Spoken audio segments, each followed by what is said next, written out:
What is going on, you beautiful bunch of savages? We are back with Season 4, kicking off with the Xbox Grand Prix. An incredible night of fights, as always to be expected here at Primetime MMA, lined top to bottom with the 16 top competitors of Season 3. All round, we don't have the champion of last season, and as a result, a slight difference to this Grand Prix for those who are accustomed to the way we normally run it. The champion normally defends on his way through the Grand Prix and or puts his title up each step of the way. And as there is no champion starting off tonight's Grand Prix, there will not be a champion until one is crowned at the end of tonight.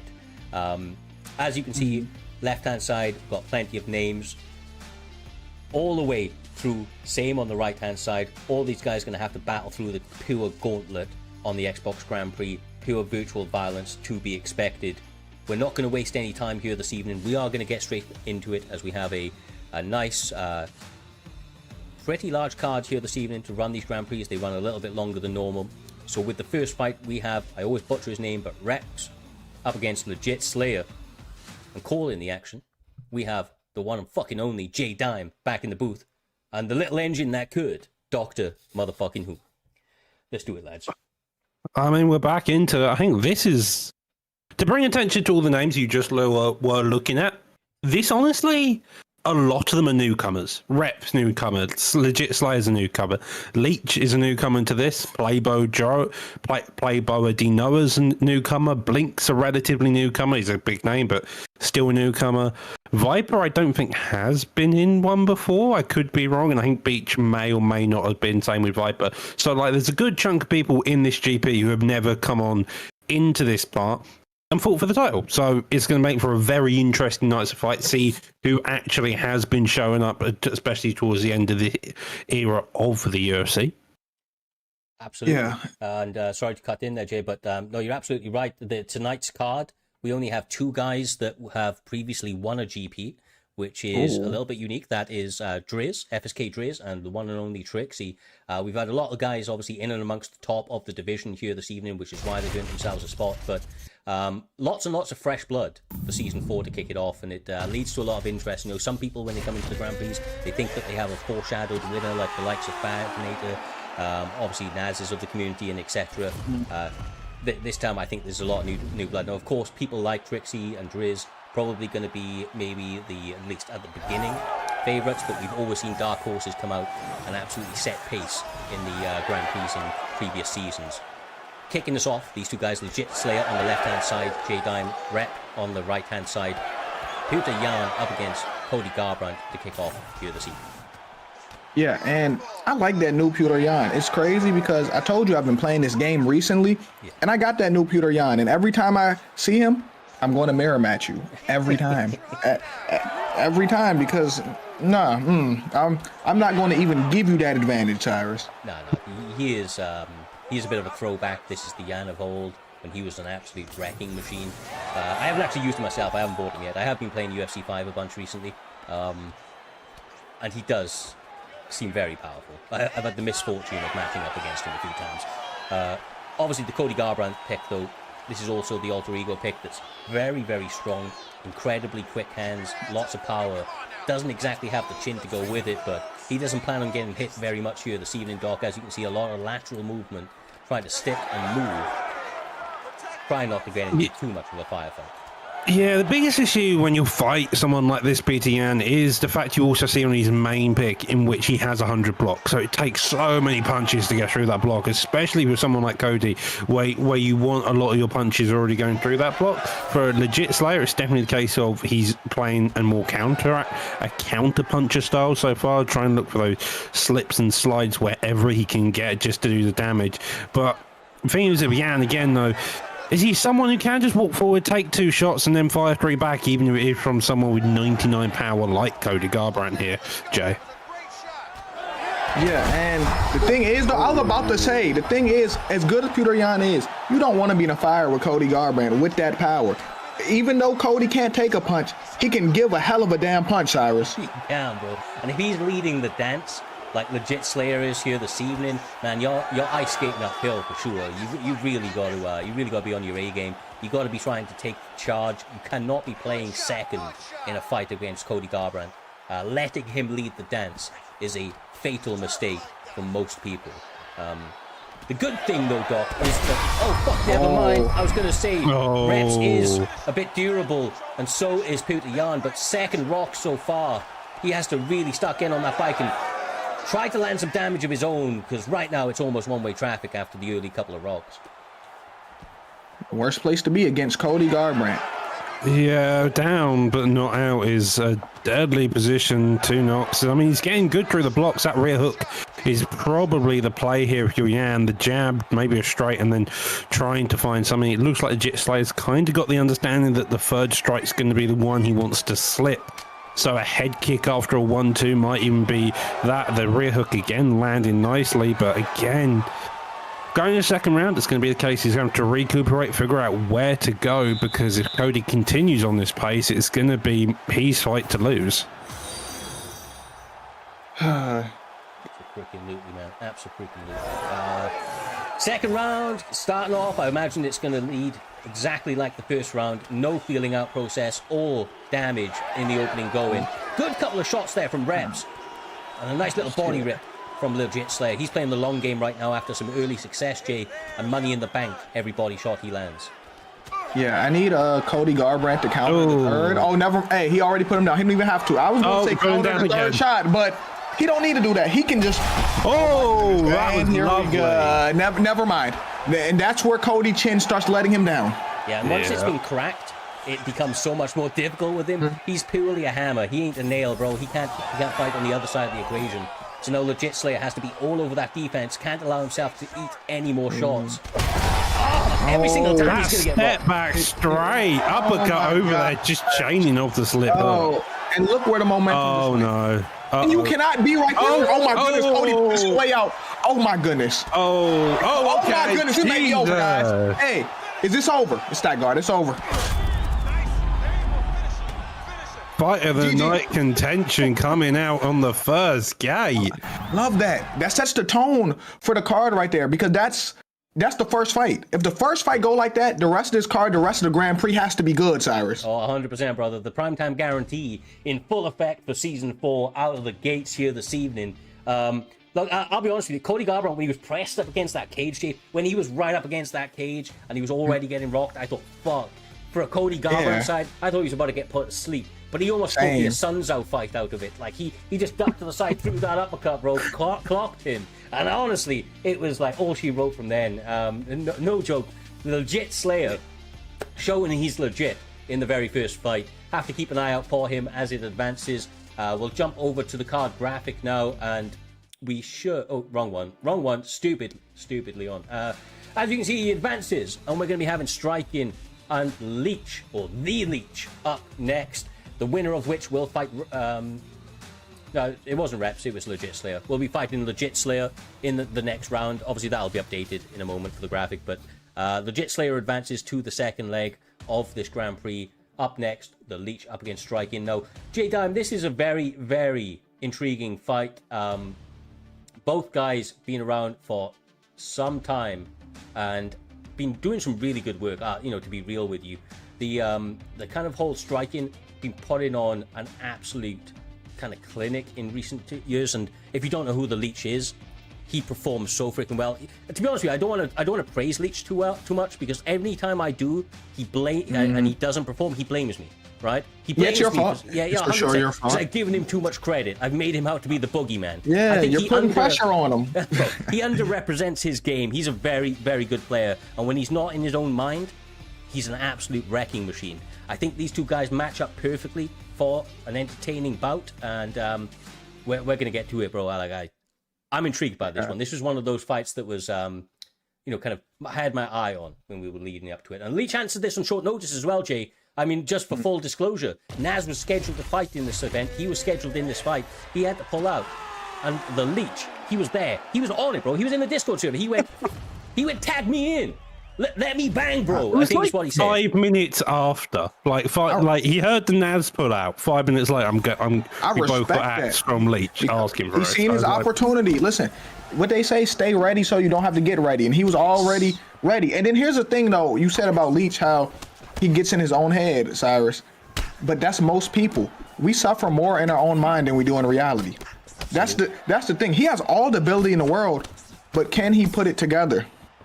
Exactly right, bro. Exactly right. Oh, and there it is. Oh, it looks like he's putting it together. I mean, sometimes it's the most unorthodox shots that catch people. A lot of these strikers are known to be fighting other high-tier strikers. Just take the DDP style of just random bullshittery flying, and sometimes it does land. Bro, he's using superior footwork and timing to land that head kick. Some people may say it's random. I don't know. I think it was clinical. Personally, the Leech is absolutely dialed in. Has to be careful striking with that Peter Yan pick. He's very durable, and striking is never a guy to give up on himself either, Jay. Although he does get caught again. Yeah, the thing is, though, when you say he don't give up on himself, I love that. I love people that don't give up, but the problem is, you don't have to give up to get beat up. You can try as hard as you want and still get your ass whooped, Doctor. Yeah, I mean, it's 100%. You can try as hard as you want. Sometimes it's just a case of the person's a better man. So far, though, Leech is showing that he's got the skills to be in that octagon. 2 stuns, even if it is with a slip hook and a head kick. Some may doubt it, but it's still effective in some regards here. Keep your distance, Sean. Get off that cage. Exactly, that's exactly what I was going to say. It's good to use lateral movement, but you've also got to circle just to make sure that you're not getting pinned. He is making the offense definitely work for him, though, Jay. I mean, those hands pretty crispy. Eating a couple right there, though, and that's where he has to get worried. Not get in his own head. Reset. Yeah, and here's the thing. I like Sean's lateral movement, but he got to make sure none of those punches hit his guard because Sean blocks only a 90, and those shots start to add up. And then once your block is gone a little bit, it hinders your movement. You're not moving your head when you want to move your head. And now Peter Yan can catch you. Your feet start to slow down. So I need him to get out the... I don't need him to just block shots. I need him to evade like that, Cyrus. Yeah, exactly right. And honestly, with the Sugar Sean O'Malley pick being the taller, more rangy fighter, I like those teeps, bro. I like those teeps all day long. Allow yourself to be a little bit more of a general in that range and kind of control the distance using your long-range weapons. But striking right now, marauding forward, finding opportunities to find his shots. And he's actually taxing the cardio doc a little bit. Even though he's eaten a couple, this is a 3-round fight. The body kick has been a big one, that rear body kick where he's landing. You have just seen Leech land one there, but for a lot of it, striking's landing that body kick after a combo when Leech is about to throw, so it's doing more stamina damage there. It's also the case with a lot of this fight. Leech has just been hovering around that black line every time Leech goes to circle out, and striking's there just to meet him each and time. So it's just kind of difficult to hold that center octagon, which is where he would get a lot of the rest, where he could do his own work with someone like the length of Sean O'Malley. But outside of that, that may actually be Leech's round, just because of those 2 big stuns he did get during that fight. Yeah, and I will say Viper, who's fighting a little bit later on this evening with some corner work from the chat. I'm sorry, in the Twitch side, stating that if striking was just to switch stances, he would avoid that slip there counter. we go. And he did it at the beginning of this round. I don't know if you saw it, Jay. He switched stances straight away and started pressing this dude. Way to walk him down. He needs to be able to close that distance, and that helps right there. It actually makes Sean have to get even more aggressive because in his head, he has to get it back because now he's down to start the round, Cyrus. Okay. Oh my goodness, come on. Even if you hurt somebody, you still have to remain defensively responsible because they can land an elbow or a Hail Mary that can change the tide. You thought you were going to finish him, but you got irresponsible. Yes, sir. Yes, sir. Look, when they're injured out there, they might just check Congo you. Look like they're playing switch stance this game by the looks of it right now, though. They had Leech switch stance a few times, trying to get a slip hook, different angle. Front kick to the face. Looks like, again, another switch stance there as well. So take your time, break him down. You got him hurt on the cage. You can really pick your shots and really put on that phantom pressure, that ghost pressure. Just you being in front of him is going to create counter opportunities because now Sean feels like he has to fight his way off that cage, Cyrus. Yeah, exactly right. I feel like the Leech is trying to target that right eye of Peter Yan. It's already got the red doctor marker in the top right under the health mark, and he keeps trying to look for that back off. I think he's trying to invite the doctor in. He can't rely on it too much, though. Nice work. Looks like the Straken's also kind of more aware of it now. He knows that he's putting the pace a bit, but he's also making sure to try to stay defensively sound when he is. Oh, and but there goes Jesus. shot. He needed that. That's how he got himself off that cage. You see how now he's the one going forward. And there's the doctor stepping in. Oh. And I think the doctor stopped it. Oh, God. He did. It's over. It's over. It's over. It's over. It's over. The match has ended. It's over. The match is over, yeah. It is over, guys. I know Peter Yan is mad. I know he is mad right now. Oh, my God. Fair play. Hey, that looks too bad. I'm sorry. Doctor had to step in. Yeah, look, I'll be honest with you. Losing that way. I'll be honest with you. We have multiple reporters around the arena stating that they saw the leech slip him a quick 50 before this match. He gave that doctor, and he was like, if he gets cut at all, that's swelling. But damn, man, striking. I feel bad for you, my man. I feel bad. You are mounting a comeback, but the game just said no here this evening. And the leech wait. I'm a defend. Hold on, I'm a defend. The game didn't say no. That cut was really bad. Like, listen, I'm gonna be real, right? If you he probably wasn't paying attention to it. If I see that med kit, that red, you got to fight chest to chest. You have to be in a pocket at that point. You cannot give the doctor any opportunity to step in because it's over if he does. Jesus, what? I know he's mad though. I actually feel bad for the guy. Like I do. I do too. But also on the other side, Upper the Leech. Fucking this guy advances on to the next stage. The Leech, you can't ever blame me again, my man. I give you praise, and you went out there, and do you know what? You performed pretty goddamn well, and decided to get the doctor involved. Fuck,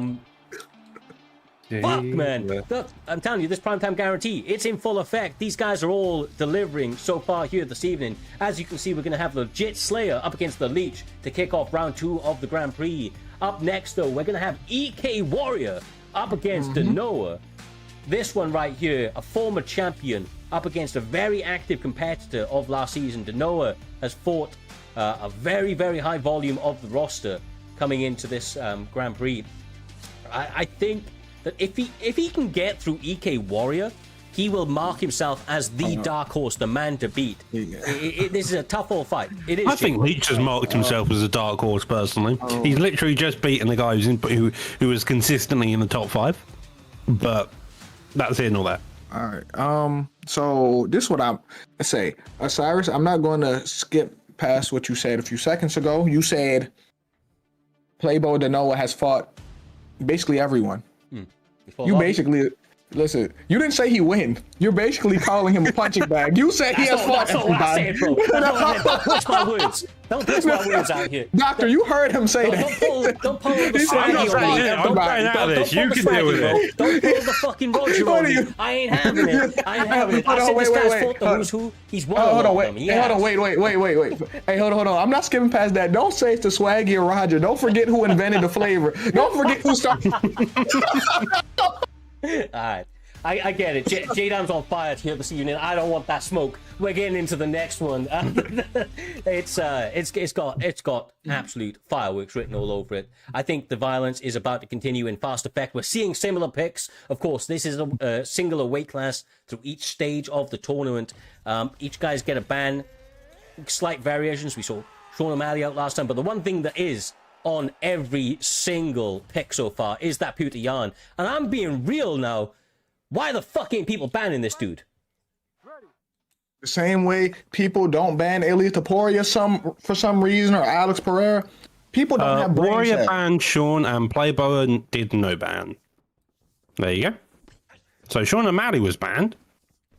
But then they decided Going no ban is kind of like a little bit of aura, right? But only if you win. If you lose, then you're a schmuck. But if you win, you got aura, bro. You went no ban and you still fucked him up. But then if you lost, kind of got that dump sound. I feel like Peter Yan is Warrior's spirit animal. In some regard. That's his spirit animal? Yeah, because just Warrior is relentless. He is literally a warrior. He comes at you with jabs and strikes and just slowly breaks you down. It's very much someone who's consistently there. He's always in that top 5 place. He's always there, and he's very good at just whittling people down until suddenly they're unconscious. Yeah, that was a great quote that you said. You said EK Warrior is a warrior. That's a So, look, sometimes it writes itself. Like hearing that. yeah. It's in the name. At least it's not just me. I always used to say easy work from is making easy work of his opponent. And look, sometimes it's just there, bro. It's on the tip. Shit, he just got knocked down early. He is going to work. Yeah. EK Warrior not taking any time to find his range here this evening, but a nice little slip back from Playboy Danoa. He has to be very careful not to get too comfortable in just the head movement, though, because Warrior will make adjustments and try to set you up for a big overhand or hook to land. He is a wild guy in there. Yeah, That Playboy block. Danoa has to land more because his block is getting toasted right now. Yeah.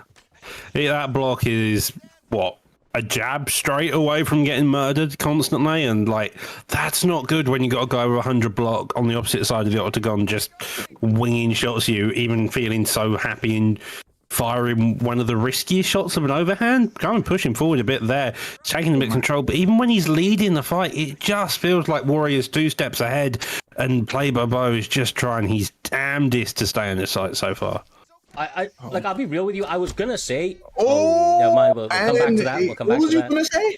But I was gonna say he needed, like, he was doing really good with head movement. I just needed more footwork from him. If he was able to improve on the footwork a little bit, he'd have a lot more success. And he started to do it, and then he started going back to the head movement, and Warrior just fucking cracked him instantly.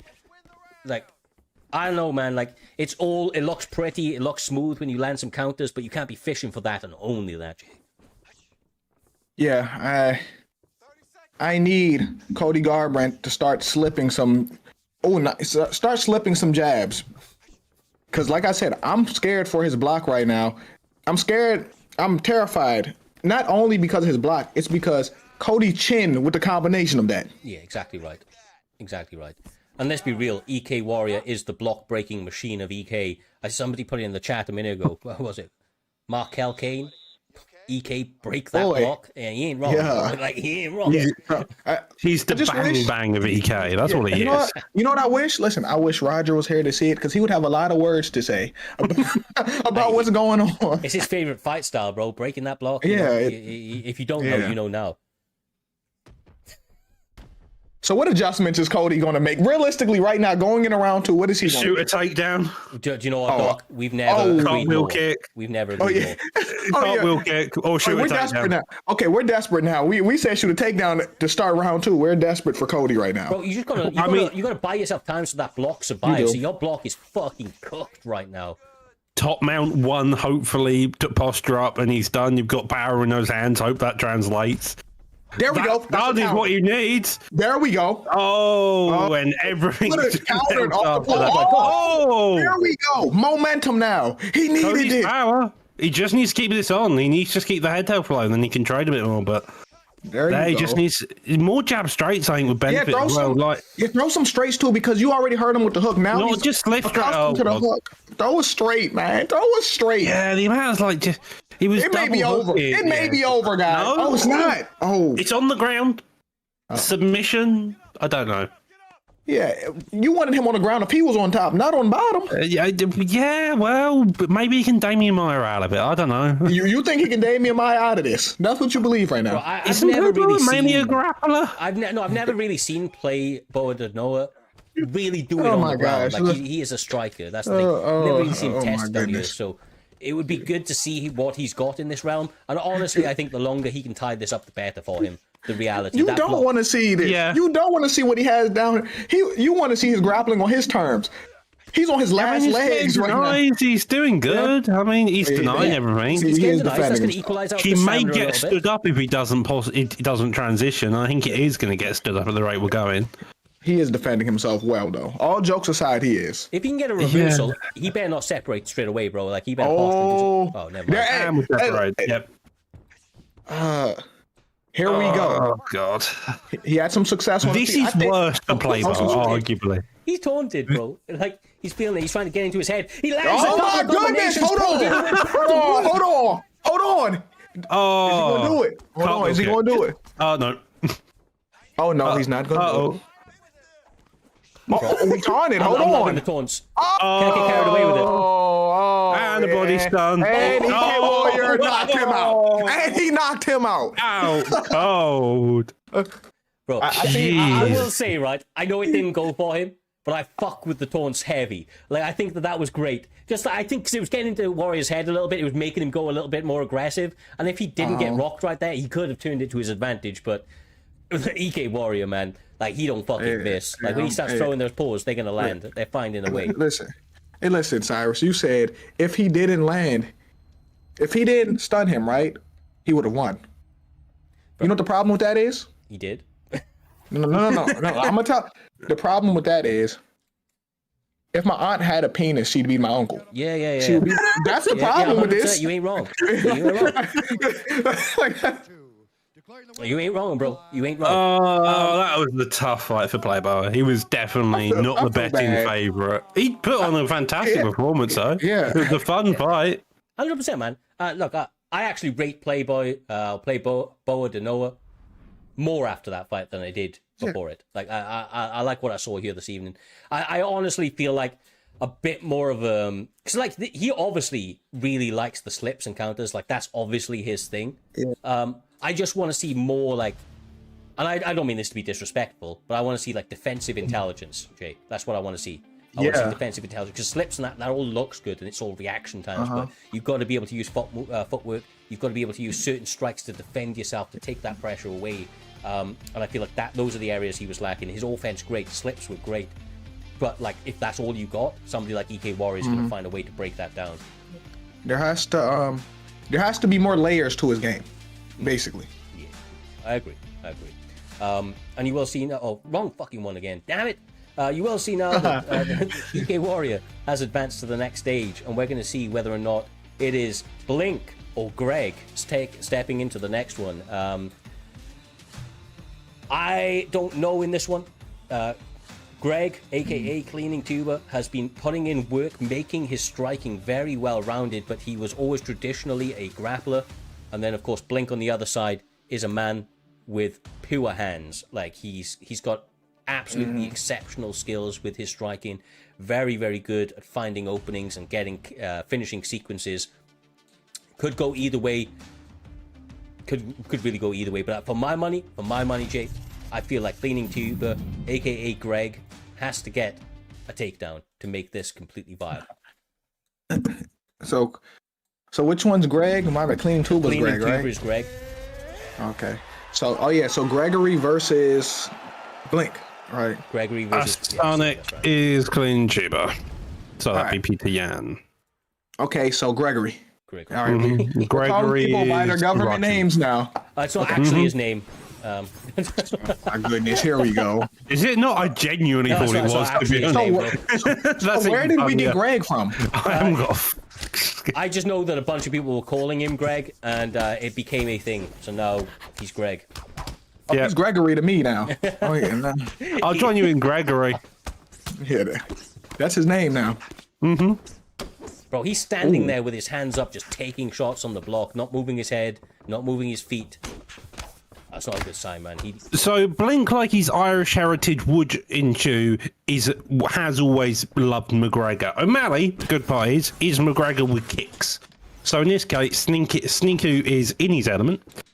Clean Tuba, on the other hand, also known as Gregory, he started out as a grappler way back when he first started competing. So that takedown makes sense. And I think against someone like Blink, that's the best route here. Nice. I mean, maybe Yam wasn't the best pick. An Umar Nurmagomedov or a Marab may have been slightly better for the grappling, but fact matter is Yan does have a lot of good subs. He has a Darth especially, which is always nice to have.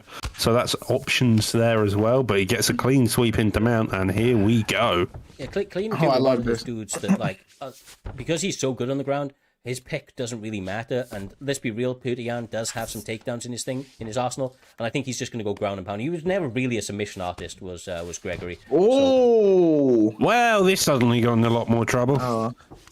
Yeah, it's looking bad. And I was going to talk about how I'm glad he took him down because he was sitting on that cage. Like, he made a takedown easier. All he had to do was clinch him up. Yeah. That's why I always tell people, get off the cage, Cyrus. Oh, bro, like, they are called the danger lines for a reason, you know? Like, you don't want to be behind those black lines at any point. You might see Anderson Silva do that shit. It might look all cool and cute, but don't do it. You ain't him. You're not Anderson. Yeah, you're not him. This is great work. Yeah, this is also pretty good intelligent work by Blink, to be honest. The transitions in top mount can get you caught really easily, especially against high-level grapplers. So transitioning into the back mount is quite good because they fire this back fist there. You can kind of get a free get-up. Looks like Clean Tuber knows this quite well, though. So he's kind of playing this game of RNC, back flat, whichever will happen, and hoping that he can get it in some regards. Either way, the deniers on both sides are going to do a lot of damage to the long-term stam. And that's probably the idea. It's also the fact, arguably, I think Clean Tube is winning this fight just from being in this position anyway. So even as the fight progresses, even if it time wastes, he's still winning. Yeah, I mean, but I will say every round starts standing, and that's where Blink does his best work. He's done an exceptional job of defending the majority of the offense coming his way on the ground for the last 2.5 minutes or so. And I will say this about Blink, right? Like, all jokes aside, Blink, it really does a good... Like, he's not like one of those guys that's just a one-trick pony, Jay. Like, he really is somebody that can do it on the ground, like, especially defensively. And I think we saw that in this round. I just wonder whether or not Blink is able to maintain this kind of composure, because sometimes he gets a little bit wild out there, he gets a little frustrated. The more composed he can stay, it's just going to pay dividends for when it's on the feet for him to really employ his full array of striking skills. Yeah, he got to get off this cage because he's landing with like circle off. Goodness gracious. Like, he could clinch him again. Yeah. Yeah, Blink is just kind of... And we're back. And we're back on the ground. Like rules to play here. Yep. Yeah. But nice deny. That's good. Keeps him towards the cage. Doesn't get it as much. It's mainly a fake. Another deny there. This is good for Blink, but... Very nice. Very nice. I'm surprised he got it, but very nice. Yeah, the same. I thought we may have gone for the side control trick where you go up instead of where you go down, thinking they're going to go up. It's normally a nice little mix-up, but knowing Clean Tube, he may have been used to it. Way to circle. There you go. He's got Leon Edwards' problem. Yeah, Leon has that. That is his biggest problem. It kind of pisses me off with Leon Edwards because he does it every time, too. But talking about, like, that's crazy. Blink is just walking backwards and not circling. And so so every time you can see it there, he's walking backwards, gets his back stuck in the cage. He's winning the exchanges. Do not get me wrong, he's winning the exchanges. But I will put an asterisk to that. Like, I do think that he's staying in this position too long, but I don't feel like it's from lack of trying, as he gets a beautiful knockdown right there. Gregory was doing an amazing job of cutting off the cage for a good period of that round. But now he's got a rock. This is really where he can open up his game. Gregory looks like he's lost in the sauce right now. He really... It looks like Gregory's kind of got a bit too confident in his hands. He's had a really good first round. And suddenly he's thrown the game plan out the window. And now he's in Blink's world. And now he's losing the fight. It's kind of what it feels like to me. Yeah, Blink looks good. This is Blink's. Oh my god, this is Blink's round right now, and Blink don't even have to rush nothing. He can continue to piece him up. This is your world. Wow! It was his world. He's rocked. It was his world. But did he sit him down earlier? It was a sit down, right? So like, it was a sit down earlier. Yeah, he's still up. He's got a minute left, and then it'll be a 1-1. I just don't like this for Clean Tuber as the fight goes on. This is just. He's still pushing. He's still pushing. And there's straight. Beautiful. Oh, good okay. Move. Oh, in fact, it's only 30 seconds. Yeah, it's only 30 seconds. He had nothing to lose. It's that block is gone, the chin's gone, it's blinking. Blink has caused these opponents to blink. Nice lead. And here we go. And this is where it ends. Yeah. Done it. And it's over. And it is. Blink does it again. Finds a way for that finish after a very, very difficult start to the fight for him. He finds a way to get into the second round, open up some opportunities for striking and counters, and ultimately was able to get that finish. Unfortunate for Gregory after such a successful start, but his composure let him down a little bit after getting clipped. I feel like he got a little bit panicked and didn't kind of find a way back into it. As soon as he got clipped that first time, it was kind of all one-way traffic for Greg. But another fun fight. A little bit more of a varied approach that we saw. We saw a full mixed martial arts game here this evening. Some of the first takedowns we've seen here this evening. Has a Yan won today? Yes, they have. Legit Slayer, I think, won the first fight. Yeah, it was the very first fight here this evening. And Warrior. Oh yeah, and Warrior twice. So 2 out of the 4. The Yan. There's been a Yan in every fucking fight. So bantamweight. He's won 50% of them. He's won 50%. But it ain't too bad. But it ain't the player picks that you get. It's the man behind the sticks. And with that being said, we now have the first fight on the right-hand side of the bracket. And J-Time, we have a returning champion, a double champion at that, a man that has more accolades than most. The community winner of $1,500. The man that's been champion both on PlayStation and Xbox. An absolute phenom in the division. And that is one and only FSK Driz, representing FSK strongly here this evening. Going up against a man who has absolutely been a wrecking ball on this division. He's come into this most recent season after getting unbanned and put together some exceptional performances.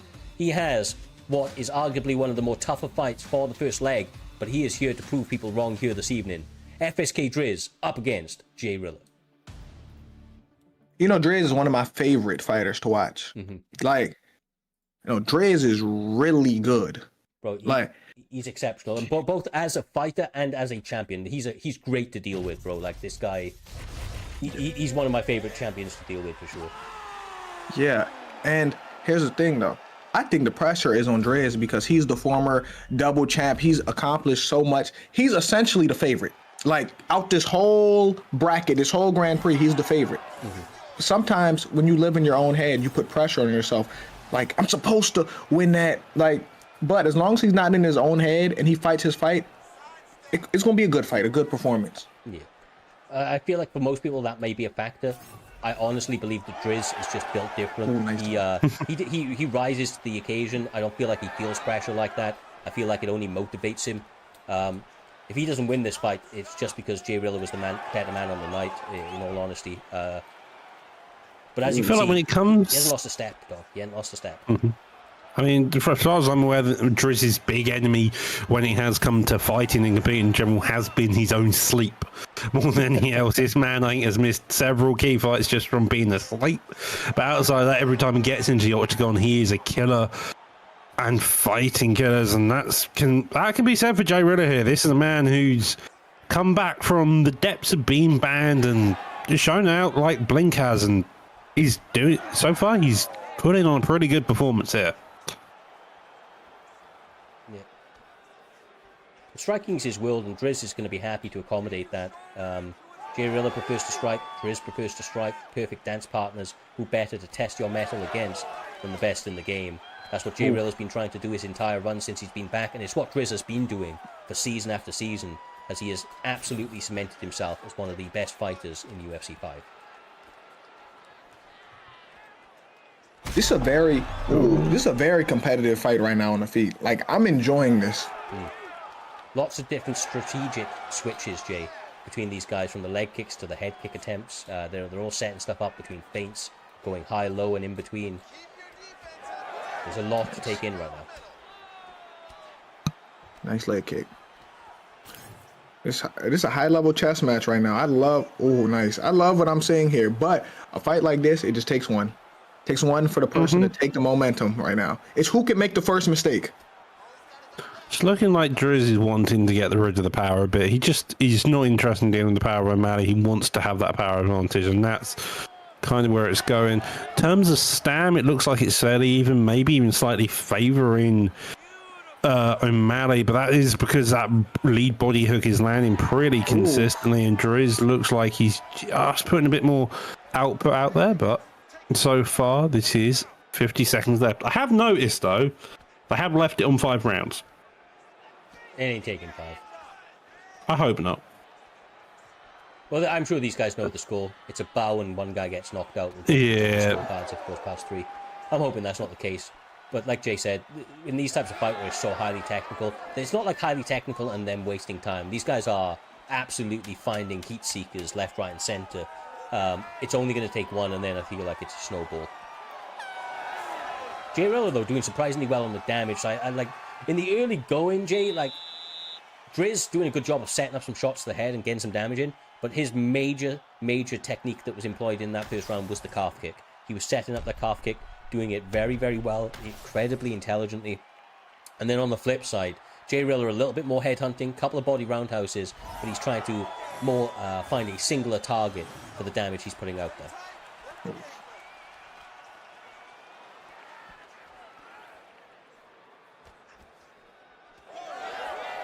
Nice. It is again. Combinations on the inside for Sugar Sean O'Malley doing excellent work as he lends another body roundhouse, but the block struggling. First time we've seen a Sugar Sean O'Malley use a T-Pure this evening. Excellent work as he employs some of his more rangy tools, trying not to be forced behind those black lines. Nice. I think them low calf kicks are going to sneaky add up towards the end of this round. They do so much damage. It's kind of funny. Ooh. You suddenly have no leg by the end of it. It's very weird. Like that lead leg is already half, and that's going to do a substantial amount to the power. Oh, yeah. The head movement seems to be the thing that's really keeping. Oh, okay. Okay. Maybe I was honestly starting to think to myself, J-Rail is really doing some fucking good work, like getting off damage, and then all of a sudden he got clipped. You can't blink in these ones, man. You really can't. It's all on a knife's edge. It's like those leg stances again. Well, no, why did he just switch stances again? That's not even a leg that's hurt. Yeah, I mean, he took one leg kick and switched stance. I think he must be more back comfortable. To the hurt leg. Yeah. It must be, because you know how fighters are sometimes where they're more comfortable in one or the other stances, and that's probably it. Also, Doc, it just opens up different shots.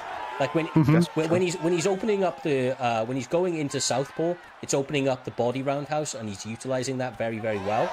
Ooh. And then he's going a little bit more boxing heavy when he's in the orthodox stance. So I feel like that's what we're seeing: boxing from orthodox, kickboxing from southpaw, and it's really, really smart. Jay Riller clearly has an understanding of mixed martial arts as he's trying to employ stances correctly compared to his opponent. But then he gets sat down by Driz just being fucking clinical with the hands. I think Driz likes Jay Riller and orthodox, because you're seeing a lot more kicks in this southpaw, and he's having a lot more success when they're both got that lead hand opposite each other. That leg is, yeah. Oh. Jesus. Driz is just battering that leg. He's got a couple of knockdowns. Head held for the blocks now blinking as well. It's just... Yeah, I know. Yeah. Yeah. The thing is, Jay was looking really good for the very beginning, but this is what Driz does. He knows how to play the long game, and this is where Driz works. This man's been in more 5-round fights than I think most people in their entire UFC career. It's just going to be the way it goes. That's right. We're going to the third and final round coming up. Driz starting to set absolute pace here this evening as momentum continues to shift into his favor. Jay Riller had a very, very competitive start to this fight, all the way through to the midpoint of that second round, and then all of a sudden those that rock and leg kick really has started to add up considerably, and you can see that they're already trying to step up the pace as another rock happened, but leg kick finish may be happening if he switches stances. Has to be very, very careful, Jay.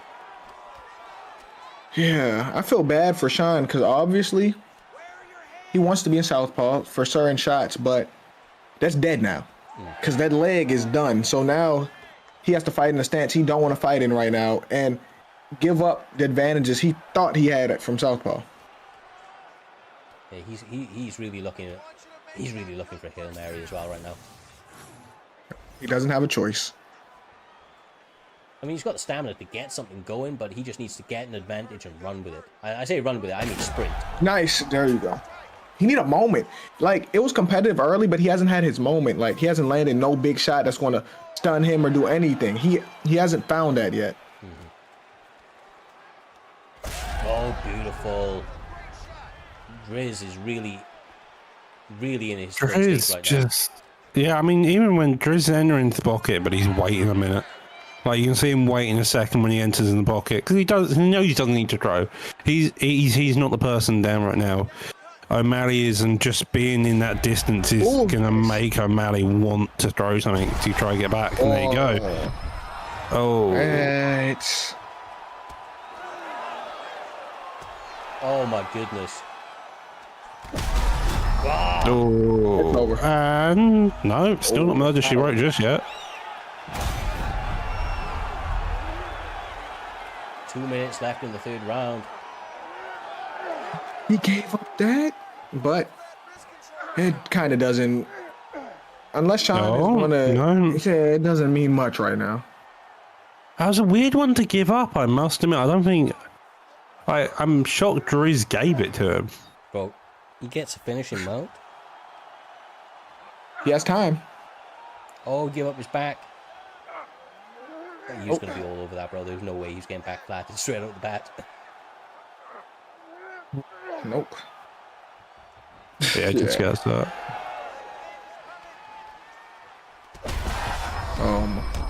Well, they got a minute left to finish it, otherwise they've got to bow and front kick each other in the head. Oh my God. But I don't think we need judges. No, I think we can. We don't. We don't. Gets a finish or he lost. Yeah. No, he either lost or he lost. Oh my God. Oh, yo. Okay, I thought he was done. He tries to throw up that triangle.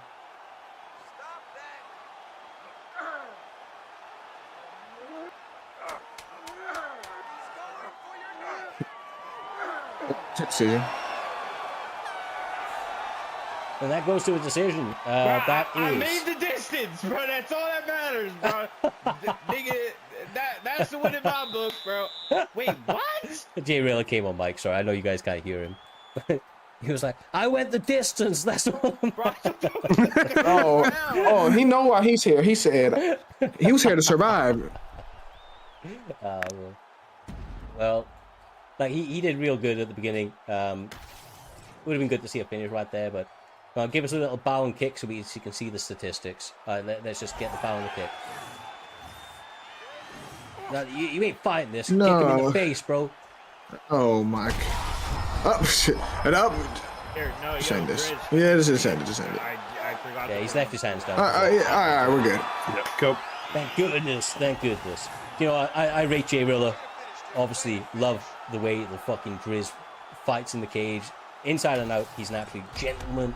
Do we have to wait to see the scorecards, or are we already declaring? Yeah, we do No, not need to Grizz see the is one. scorecard. Grizz is one. Like, No, we don't. But like, People probably make it thought I would get smoked, bro. I did better than probably most people thought. So you know what? So winning J Real is a book, bro. All right. you just said, look, Have a great most people would have Saturday. thought that I would have got smoked. I did better than most people would have. He'll take this as a win in his column. I don't think you can really look at it like that, but you did perform exceptionally well. You should have been proud of the performance. No, that's a bad way for him to look at it, man. I'm not gonna lie. Like, dang, man, he didn't knock me out. I survived. Most people would have got knocked out earlier. I do think I do think he looked good. He didn't even pull up the scorecards. Motherfucker. Jay Rilla, bro, I love you. The support has been unreal. But that right there after us waiting that time just to end your stream, that broke my fucking heart, my man. Don't ever do that shit to me again. Damn, that hurt. Right, either way, we know who won. Let's be real. We know who fucking won. He moves on to the next stage. FSK Driz does it freaking again, showing why he was a problem at the top of that division for so goddamn long. And with that one in the books, we have a little bit of a look forward now as we have the next bracket, or right hand side of the bracket, to continue. Up next, we're going to have Kieran Crow up against Dees. This one should be, Doctor, an intriguing fight to say the least. Yeah, I mean, Deez, he comes and goes. I mean, he's been around for about as long as Driz. Maybe he's been training with Driz for as long. I think they both entered the community at the same time, to be fair. Kieran Crow, grappler turned striker, is a man who's mainly on the maps, although most of the time I think most people would call him a striker. But he does seem to be more falling into the grappling style for a lot of it. But we'll see where that goes in the bantamweight division. A lot of picks that can do both very well. Yeah, I mean, I don't think either of them have ever been in a GP before either, Jay. So should be interesting under the... Maybe. Not for a while, though. I even want to say Kieran has as well. I'd be surprised if these guys haven't been. I feel like they have been in GPs before, if I'm being real. Fair. Maybe right, maybe wrong. Don't know. Either way, don't fucking matter. There can only be one. They winner. are now. Yeah, they are right now. They are Here we right go. And we get the matchup we've seen a million times. We get the legendary Sean O'Malley versus the immortal Peter Yan. I really feel like that's all we've seen. I don't know what. We've seen a couple of Codys. Oh yeah, We started the card off with Codys. As it's gone on, we've got more O'Malleys. But Yan has been a staple. I think we're pretty still 50% on Yan winners as well. Yeah, I mean, look, ban fucking Yan, man. Like, did you remember we always used to say that? Ban Yan, back and forth. Ban Yan, ban Yan, ban Yan. It was it was almost a slogan. We're banning Yan. We're fucking up. I mean, in fairness, Yan did also have fortune nature. Nowadays, he doesn't, which is a godsend. But he's still not a fun fight for the majority. I think I really would rather fight a Marab, Marab or Uma. There you go. Yeah, honestly, I'd rather fight Marab or Sean O'Malley than I would Peter Yan. Such a strong, all-rounded fighter. A lot of switch dancing tonight. Most people taking in some as time goes on, seeing a lot of different angles being seen across the board due to the Southpaw Orthodox different combinations of that happening so far.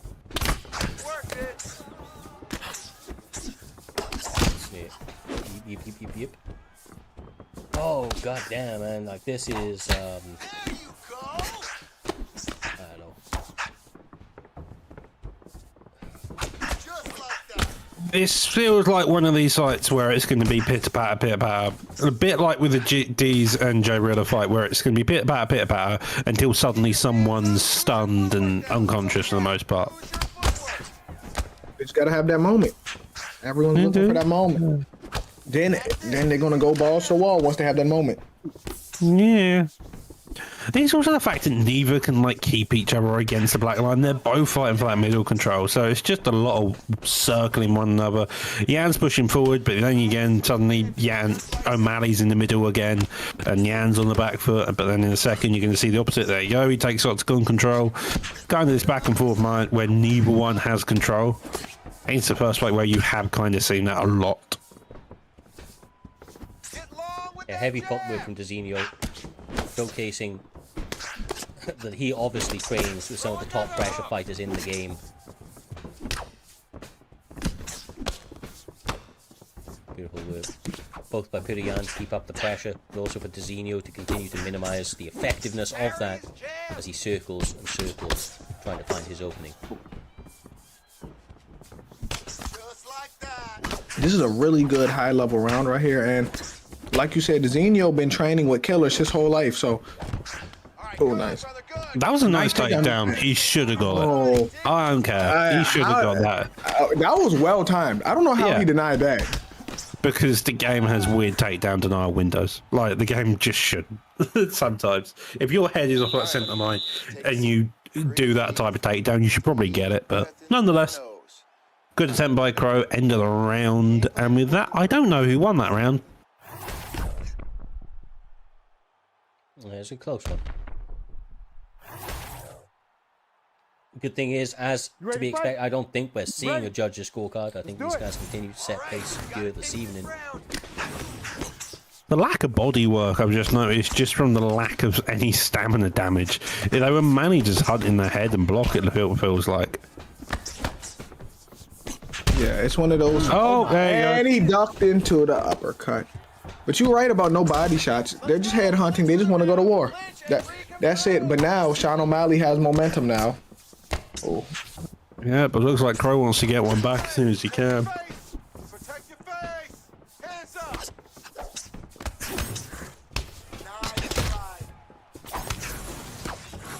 They're both loving the uppercuts. It looks like they're wanting to really land the most powerful punch they can, but it's just quite not landing flush lethal when they want it to.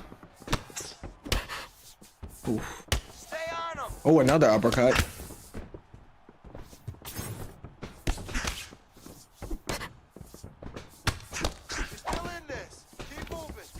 Nice. I think that's smart. Very smart. No, Trying to can't even attack get these mad at him. takedowns and clinches when the stamina was low. It's a smart move. I don't know about continuing to commit to it, although he does get positional advantage right here. Is able to get And we into get the down. mat. And we're back up. He need to do something. He need to make something. Yeah, it very much is that, isn't it? Deez is the better striker by the looks of it. That knockdown kind of proved it. We're pretty even, but it looked like it was going more in the favour of Dizinho. So this mix-up gives a bit of time. It gives a bit more control, because sometimes you can weird striking shit happens after you've just been grappling for a few minutes. Like suddenly your brain goes out the window and you forget how to strike, or your opponent sees a different angle. But Yep. maybe not in this case.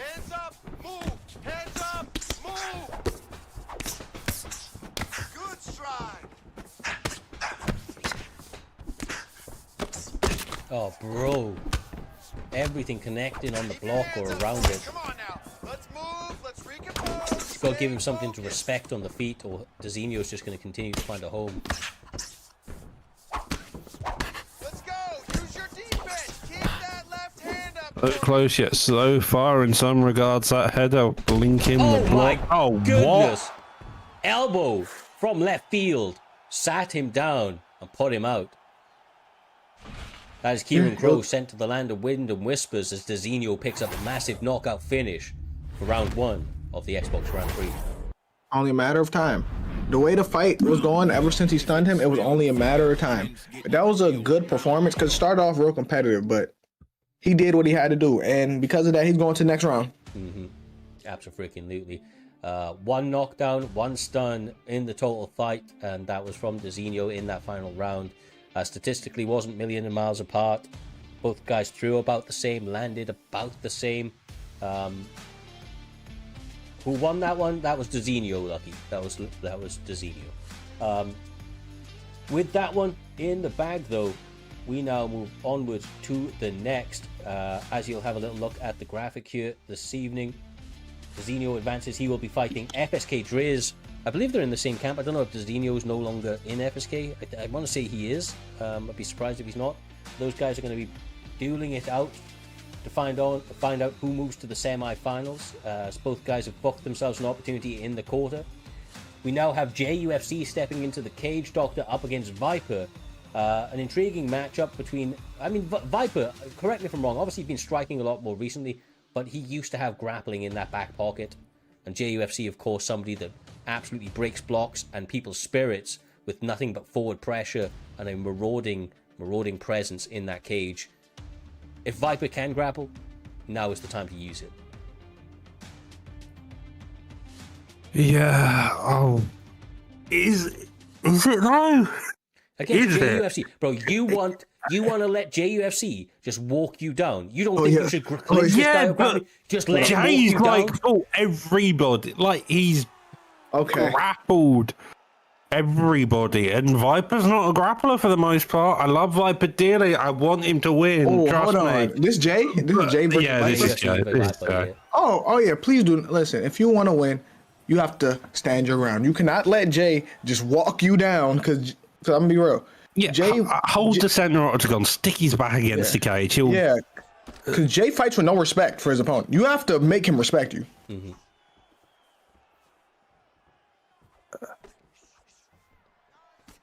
He's already pressed. Circle, bro. Circle the fuck out. Circle. This guy's gonna have me screaming at my screen in a moment. Yeah. Oh my God. Here we go. Oh, here we go. But this is where you can do work. Now you've got space to work. Yeah. Now you can answer back. Don't back up on a straight line. Yeah. Positional awareness is a must. Yeah. There you go. You can go in and out, right? But you have to don't go straight back. Yeah, just get the head health advantage and keep showing, because Jay's gonna, like, there you go, because he's resetting because he knows he doesn't have the head health advantage. You just need to kind of push that every time Jay doesn't let you through. Jab straights, get around the block, and then start blitzing him afterwards. Dig down to the body as well. Nice. Some shots there. I like that body uppercut at the end. And you were wanting Viper to grapple? I do. Right now, shoot that takedown. You got your back against the cage. What you fucking gotta lose, bro? There it is, a clinch. Excellent work. Oh! That's what I like to see. Let's go, Viper. Okay, so all right. With that being said, he's doing some good things now. But can he be consistent with it? Because, like I said, Jay fight like a bully. Like he's trying to bully his opponent. But I feel like the one thing Jay does have that Viper can use is overconfidence. I feel like Jay's one of the few fighters where, especially at the higher level, where he's more likely to just get a bit overconfident himself, Nice. mistreats his opponents, and then just ends up falling for something because of it. Oh, wow. Yeah, but hey, it may be over. Jay done got him out of here. Oh, You never it mind. ain't over. Never It mind. ain't over. Oh my. Oh, Ooh. Okay. I was about to say, listen, when Jay put him down, I was like, it's close to the end.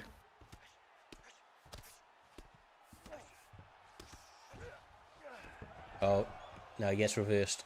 Now he got reversed. madness.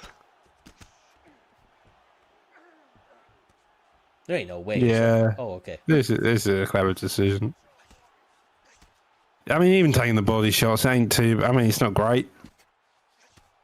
You know, 20 seconds of it. left. It actually ain't. It's probably a worse idea, but nonetheless.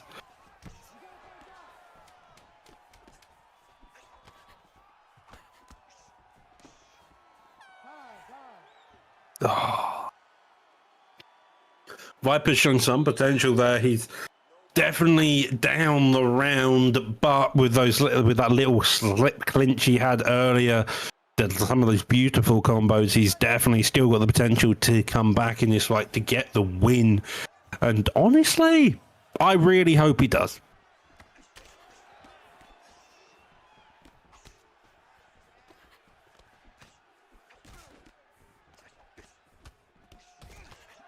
Viper really starting to answer back. He understands it's now or never. Yeah. Oh!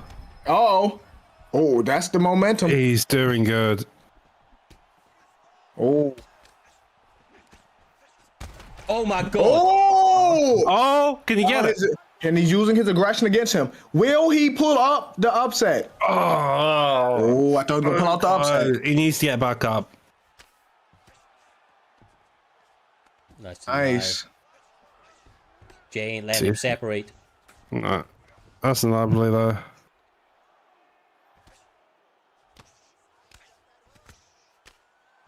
I think Jay knows he needs to, yeah.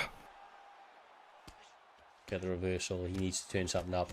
Yeah, he's just trying to stop that momentum right now because Viper just made a absolutely monumental shift in the kind of direction of this round. Can I point out the absolute irony in what's going on here, where you were wanting Viper to grapple and now Jay's the one having to grapple? Oh shit, Jay Riller coming through with the 5 community gifted subs. This man continues the support and it is unreal. We appreciate you, my man. Like I said, did not go your way here this evening, but it was a great performance nevertheless. And Doc, there is no fucking irony, bro. I thought that was the best route to stop JUFC in the first round, and I stand by it. I will die on that hill, take that guy down, clinch him a little bit, make him stop that completely disrespectful forward pressure that he puts out there. Because, like, you know, just shout out Roger when he's like, walk down gang, Jay. That's what JUFC lives his life by. He just walks people the fuck down, unless you give him a reason not to. Yeah, you got to make him respect you. Like, if you don't hurt him immediately, he's just going to keep walking forward. He's trying to make you earn his respect every second in that cage.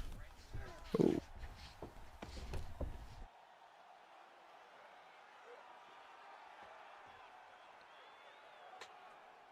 Now they're in a race, and I think he's escaped it.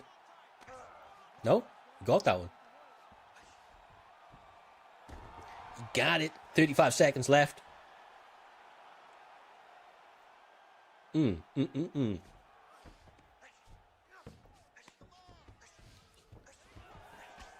seconds left. Now, UFC is trying to completely change the momentum on the feet as well.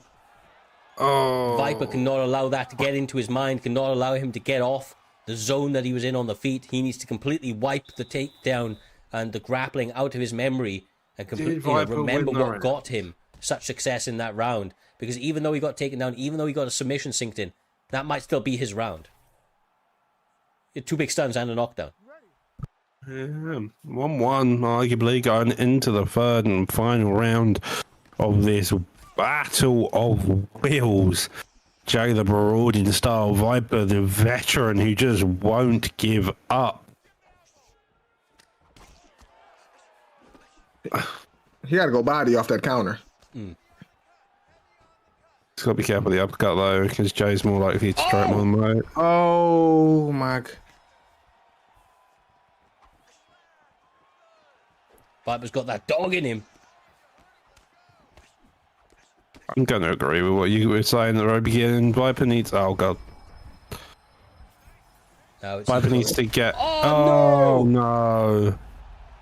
He went for a naked body shot, bro. That's what he went for. He didn't set that shit up at all, and he got punished. But there is a nice counter. And he gets sat down. Back and forth. This is... It's over. Yeah, it was back and forth. It was, bro. Like, those guys were gunning for it. And another 5 gifted from Jay Rilla. My man, we love you, bro.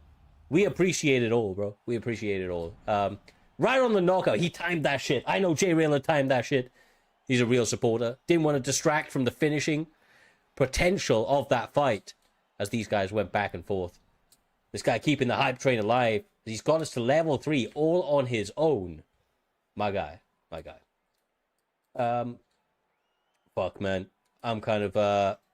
That's fight of the night for me right now, to be honest with you. Yeah. That was great. 110% fight of the night so far. And we've still got the rest of them to go. And this is what I'm going to say, though. Like, this is another one of those fights, just like Jay Rilla, funnily enough, where he's come out, like Viper, he's come out looking better than he did going into that. Like, I knew he had some striking. I don't know why I think that he used to grapple. I might just be wrong, and I thought that he used to grapple. Maybe I'm just completely wrong. But ultimately, that boy showed that he has fucking hands as he laid them on JUFC on rinse and repeat through that second and third round. He did an incredible job of making that fight incredibly game and actually had JUFC going for ground and pound and takedowns, which is a rarity here at Primetime MMA. We very rarely see him employ that game plan. But that does mean that JUFC gets himself into the next round, Jay. And now we're going to find out who he will be fighting in the quarterfinals. Will it be Trixie or will it be Beach? We're about to find out. How many more subs till the dome shine? Well, right now we are at... We were really close. That's the thing, right? Like, we were really close. You had to get us to 100, and we were at like 78 at one point. But now that all the gifted subs from people like Jay Rilla and a few of the other guys around the community have dropped off, we're currently at 20 subscribers. We need to hit 100, bro. That goal hasn't changed. You get us to 100 gifted, and I will fucking oil up this dome piece live on stream.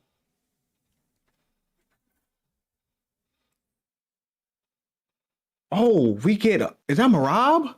Oh, we got Marab. Oh, we got Marab. Okay. Our first Marab makes his debut. Okay. Oh, I love this. I love it. I love this. Okay, this is peak gameplay here. Okay. That's Beach taking a bit out of Kez's handbook there. Jesus. I love that. No respect. There's no respect here.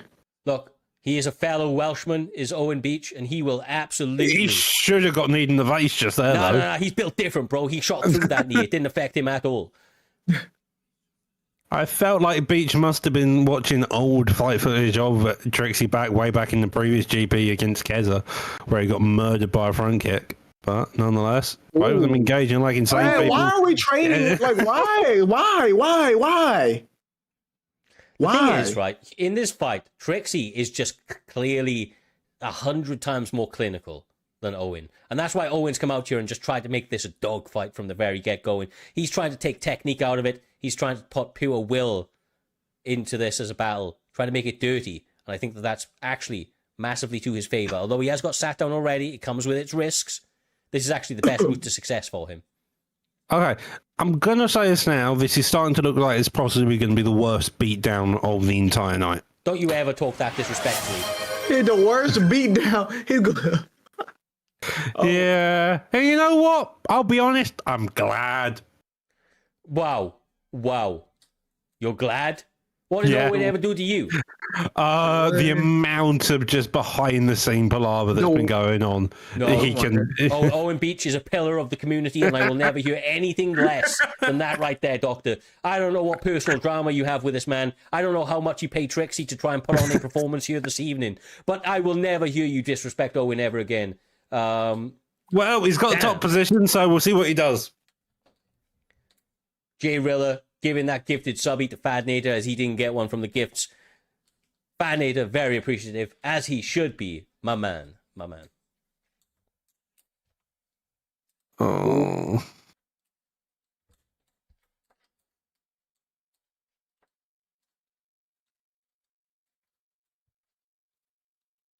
Slow down the tempo across the board. Definitely where Beach Show clearly wants to fight. Did have top mount a moment ago. A bit of damage being done. Not much though. It's kind of a fight, but back into top mount. Nearly gets out of it. Denied. Oh. Ooh. Which one of y'all say this is going to be one of the worst beatdowns? That would be fucking Dr. Pooh over there by making those calls again.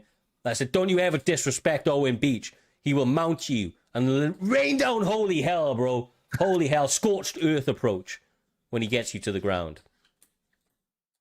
Well, 20 seconds left on the clock, and Beach Show decides he wants to get up. Trixie happy just to Damian Meyer it out. Showing off with some of those switch dances. Missed the head kick, but he meant to. He meant to miss that head kick. He meant to. He meant to. He did. He meant to miss the head kick on a guy literally laying on the floor. Yeah, because he said, look at how good I am at these head kicks. Look at the power and ferocity in the way that I throw it. Ferocity.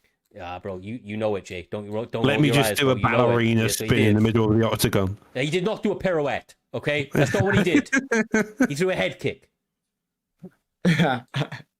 Okay. So this fight is already more competitive than what Doc thought. Already. So. Yeah, I would say that much. Is he going to get front kick? No, he isn't. It's a positive. Oof. Oh my goodness. And he's down. They say Trixie is the legend killer. He almost killed Beach right there. Oh, Trixie, why did you do that? It's not over. The only thing that's saying, oh no. What was Doc saying? Hold on. Oh gosh. What did Doc say? This is the first and only time you will see Cyrez like supporting against Trixie. I'm not supporting against Trixie. I'm just giving Beach his fair shake because all you have done is try to take a seagull-like shit at him while he's shitting on him from above as he can't defend himself in the commentary booth, and I will never let a fellow Welshman be disrespected like that. But Trixie is, one of the GOATs for a reason. He's shown clinical and excellence so far. God. But when it hits the mat, and honestly, I'm surprised at this, Jay. I'm really surprised at this. When it hits the mat, Owen seems to have an advantage, and Trixie's You're surprised he's in bottom mount. It don't matter how good you are, you're in bottom mount right here. Just to get mounted 2 or 3 times in the first place. It's because he missed the punch. It's like it's not. This time it was. Oh god! Yeah, oh no! Oh well, it's looking bad as well. It's looking bad right now. Yeah, it's not great. It's really not great for Trixie.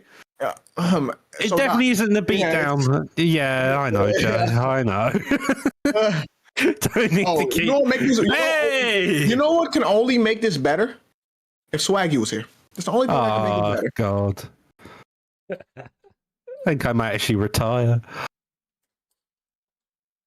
Swaggy would be enjoying this. Like I don't have a dog in this fight. Like I'm here for a good show, but this is already Beach is winning this round, I want to say. He's got the top mount, he's got the armbar, he's done the damage, and knockdown doesn't go in his favour, but other than that, Judge 2's definitely scoring it his way. And that's right, Doc. And for that very reason alone, you need to put some respect on his fucking name, my man. You need to put some respect on Beach's name so that I can call this fight. Say again. We're back here again. He gave up top mount, but he gave up his back instead. Like he ends up on bottom mount somehow all the time now. Yeah, it's Beach is finding a way to force him into those positions. And look, all jokes aside, I want to call this fight unevenly because I love Trixie and Beach is a fellow Welshman. I don't really have a dog in this fight. I do. It's a tale of Doc two for sure halves. has a dog. Doc for sure has a dog. Doc does, and it's making me have to. It's making me be biased against Trixie, and I don't You like have that. to go the other way by default. You have to. Exactly. And Trixie, it's not personal, bro. I have to. Doc is forcing me into this position.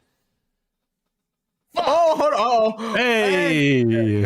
So you I just think fucking Trixie ate may it. have. You just He may ate have it. woken up. Hey, he may have woken up. Damn it, Doc. You're giving me high blood pressure here, bro. You're giving me high blood pressure. Stop disrespecting him. He is It's a good phenomenal. fight. I mean, Beach has put on a fantastic I don't even know what the second fuck this round. dude has done. I'm gonna have to find out after this, right? Damn it, all to hell. It's been a fun fight, in all honesty. Obviously, on the feet, it's all Trixie. On the mat, though, surprisingly enough. Why did you do that from that distance, you bonehead? Do you see how far he was, though? And you want to support this guy? Well, Yes. But like, oh, he timed it. But did you see the distance, though? Like, it was nowhere near him. He was expecting Trixie to continue to walk forward, and Trixie baited it out. I'll give him that. Bro. Like, do you see Marab's short legs? Like, He did pick the shortest legged person to do it with. In all Oh, that was nice. Oh, no. Oh. Trixie did. Yeah, fine. oh man. Uh-oh, it may be over. Oh, Oops, let hook.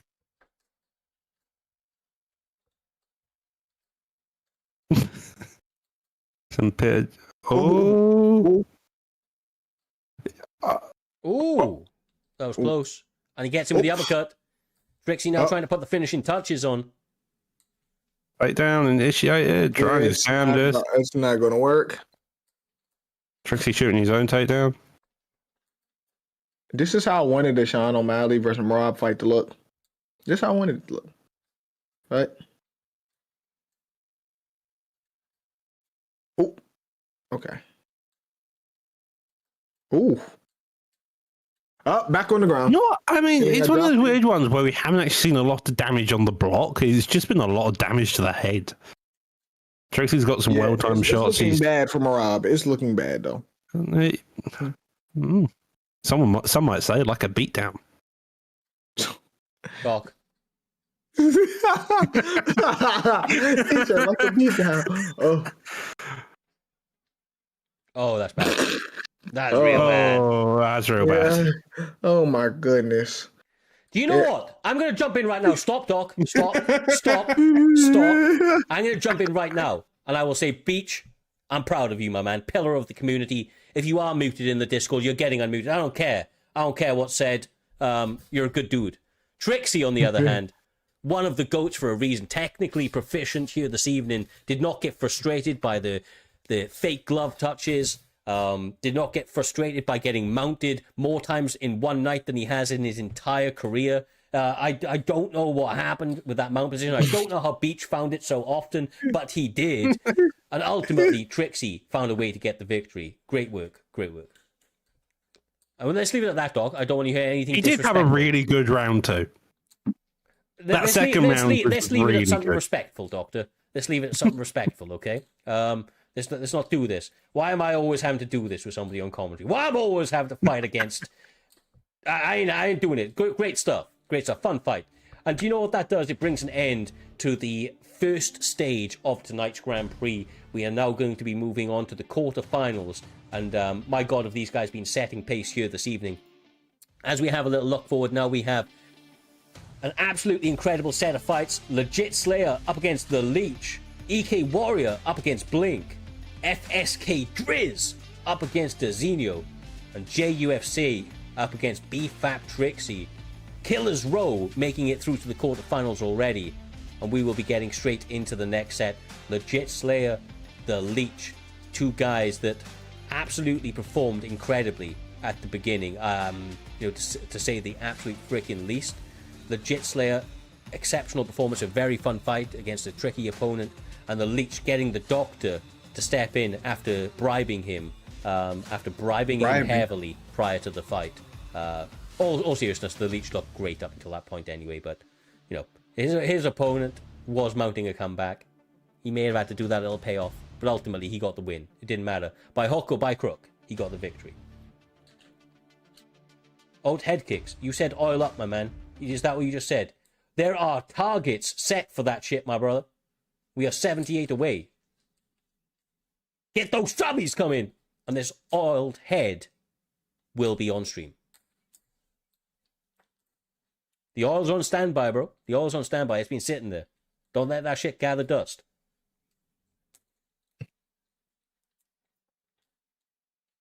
Hope these guys are ready. We moved quick. We moved quick for it. We got UFC The Leech using Israel Adesanya, Legit Slayer using Alex Kohara. Middleweight is the weight class for the entirety of the run in the quarterfinals. I imagine this might be a fight that we're getting to see a few times. There are quite a few picks in this weight class, though. Yeah, we got DDP is a good one. I mean, Riddler's probably a good one for the Leech. Oh yeah. Lie. That just reminded me. Hey, Cyrus, you know how DDP do all that unorthodox bullshit on the feet? Mm-hmm. You cannot get away with that on the ground. No, you can't. If someone's better than you on the ground, they're better than you on the ground. He didn't even frame. It was frustrating to see how easily Hamzat was able to just shoot those takedowns, bro. Like, he shot one from across the fucking cage. Like, across the cage, bro.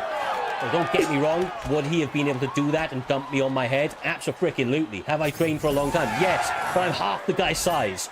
Like, yeah. Do you know what I mean? Like, it's just, come on, man, come on. Like, I like DDP as well. I do. I like Hamzat. I needed that loss. I needed that bad. No, it's because I have a friend that thinks Drickus was going to retire the middleweight GOAT, and I needed that to There's no way that he actually thought that, bro. No, he did. No, he did. I thought DB did. Honestly, I thought he was going to win by something stupid, like just the stupidity incarnate to beat Hamzat. I thought Hamzat was going to win, but I thought it was going to be a fight. That wasn't a fight. That was not a fight, bro. It was only like 40 to 500 strikes in the end. Oh Jesus! Oh Jesus! Oh Jesus! It's not a fight either. This is possibly a murder. Jet Slayer finding a way, man, to live up to his namesake once again. Clinical striking on rinse and repeat. No cut in sight. It's looking like Leech may have to do more than pay off the doctor here to get this win. He's the one that's getting swelling, bro. He's the one that's got the doctor's icon. So, he's getting his ass whipped, though. But back to what I was saying, Cyrus, do you think DDP and his coach brought in some high-level grapplers? Because for some reason, the way his coach talked, I feel like, oh my goodness, they underestimated his grappling. I also agree with that. I do agree. But I will also put out there that, a bunch of people, UFC fighters and everything else, they were like, oh, if you didn't appreciate that performance, you're a casual. Fuck that noise, bro. He gave up position. All he did is he went positional. He went positional fucking over any sort of damage. He had the guy in crucifix and basically made no damage, bro. I love it. I love it. No, I love it. Tell him to get up, Cyrus. Tell him to get out. I mean, you're saying do something. I mean, can we just appreciate the... Oh, Jesus. You took the words out of my face right there, dog. Talking about doing something. That's what Legit Slayer's doing here this evening. Absolutely raining down strikes left, right, and center, both on the feet. Oh, yeah, he's doing something. He's putting a belt to his ass right now. He's doing something. Yeah, I mean, to bring back the idea of beatdowns, I'm just saying.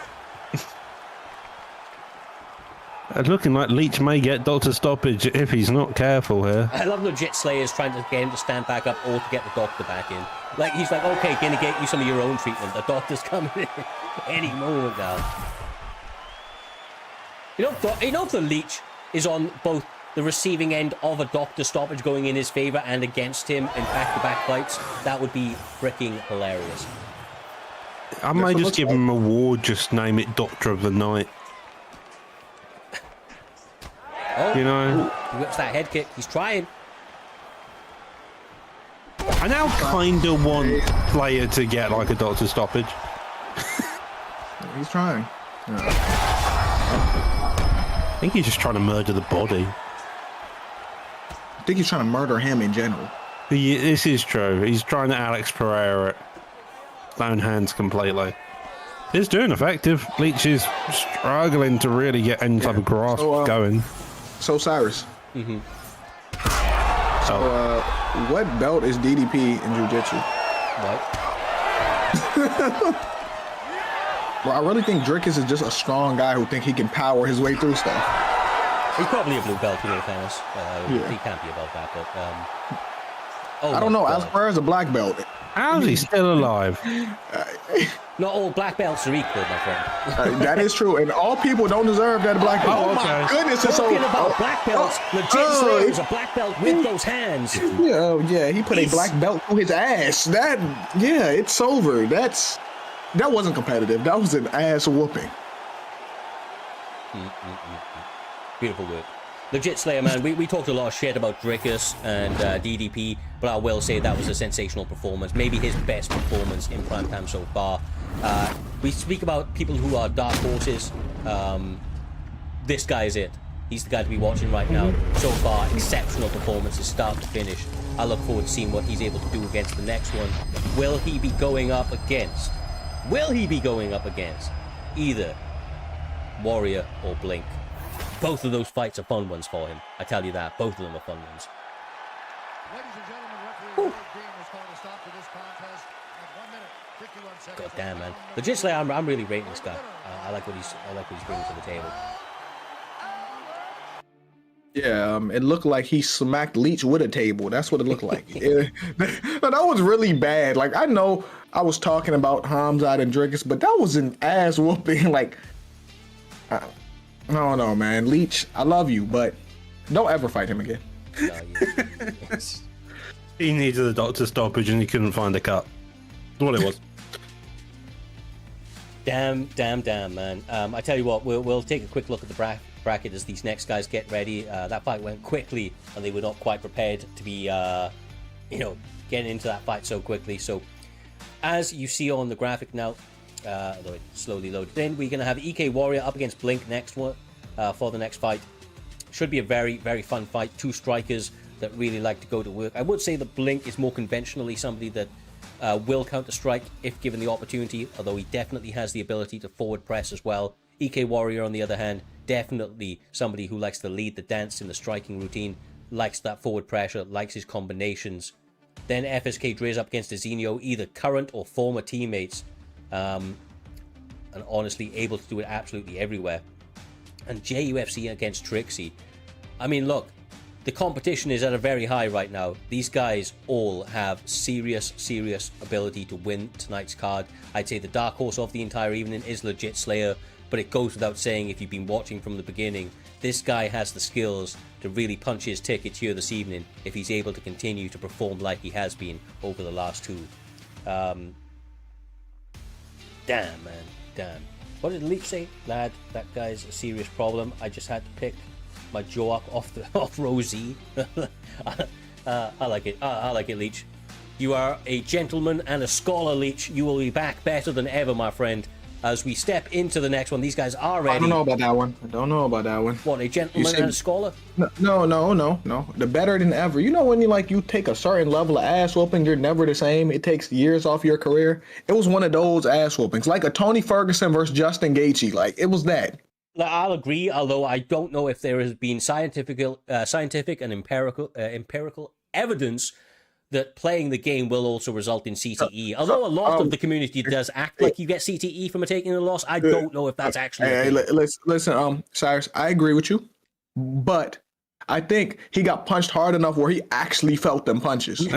It may be a few months, obviously, late. I doubt it, though. He'll be back better than ever, probably 2 weeks' time when we get back to our normal running the cards. We've got the PlayStation GP next week, and after that, we're back to our normal running. Yes, sir.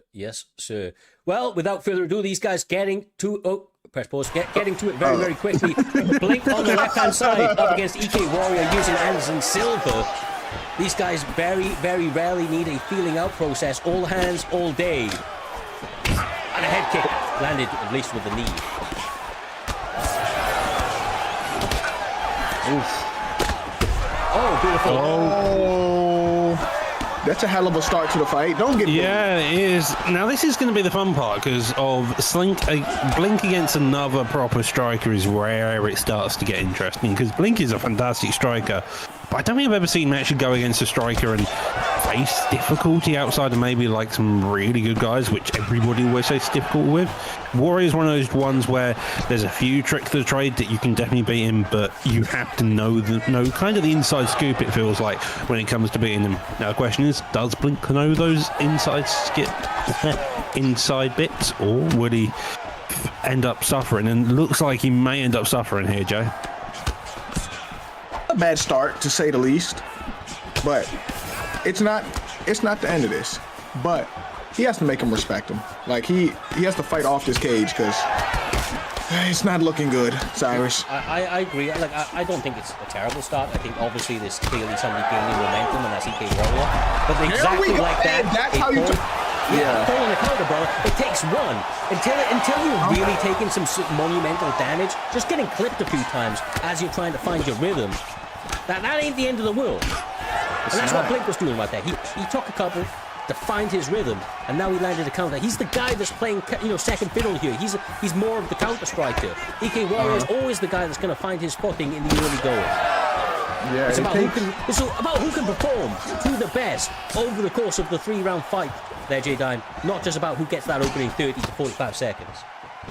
Yeah, it's not how you start, because anything can get you momentum. You could be getting beat the fuck up. You stun him one time. Now he starts to back up. Now he's concerned. Now you can drop him. It's a game of momentum for sure.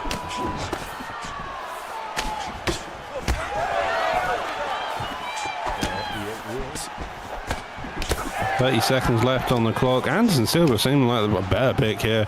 Honestly, I'm kind of shocked. I thought Izzy was the better pick. Like, whenever I've used Izzy at middleweight especially, he just feels like quicker. But clearly I must be in the wrong somehow. Warrior's using him in brilliant pace. Oh, yeah, getting in the face there. One knockdown, more stinging strikes going towards Warrior. Probably he's round about 120 to 97 discrepancies. Probably makes up for this stamina difference you're seeing between those two. And if Warrior can get probably a few more body shots on the go, it'll probably make quite a big difference as you get to the latter half of round 2 here, Joe.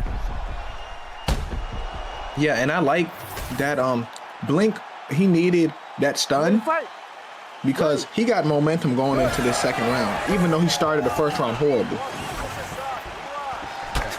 I'm actually surprised to see that Blink was throwing more shots. I didn't feel like he was, but statistics don't lie, I suppose. Oh yeah, he was fighting to get off that cage early.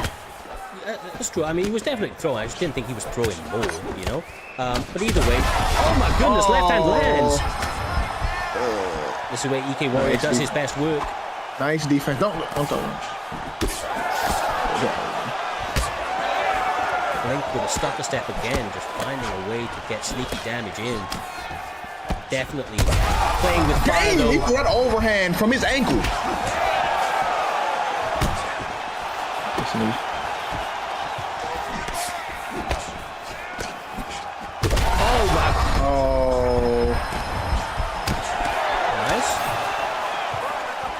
I honestly feel like Blink gets plus 10 reaction time every time he gets clipped.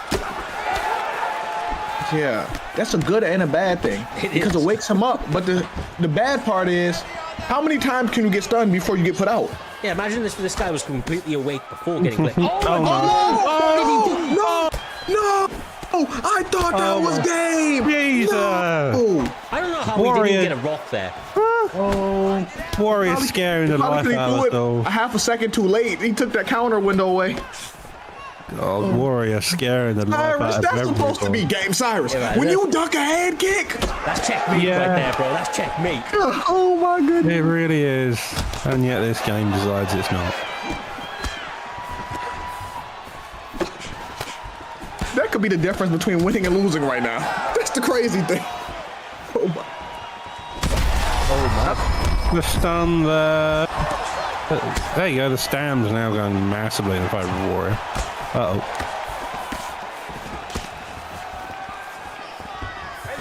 It feels like Blink's always so close, yet just one weird step behind. It's like he's just off the center of where. Oh my goodness! It was just missed right now, like. Everything was hitting him, bro. Oh my goodness. Jesus. Just those knees to the body. I like him. I do too. Knees are very much risky in this game compared to 4 because the hook can just murder you. Although the hook can murder in there. Hook there, jump Throw the there. ducking roundhouse. Cartwheel kick. Does he have a cartwheel kick? If you throw the ducking roundhouse, he would have been decent. Oh my goodness. It may be. Not just yet. No. Oh, Real it's good. not.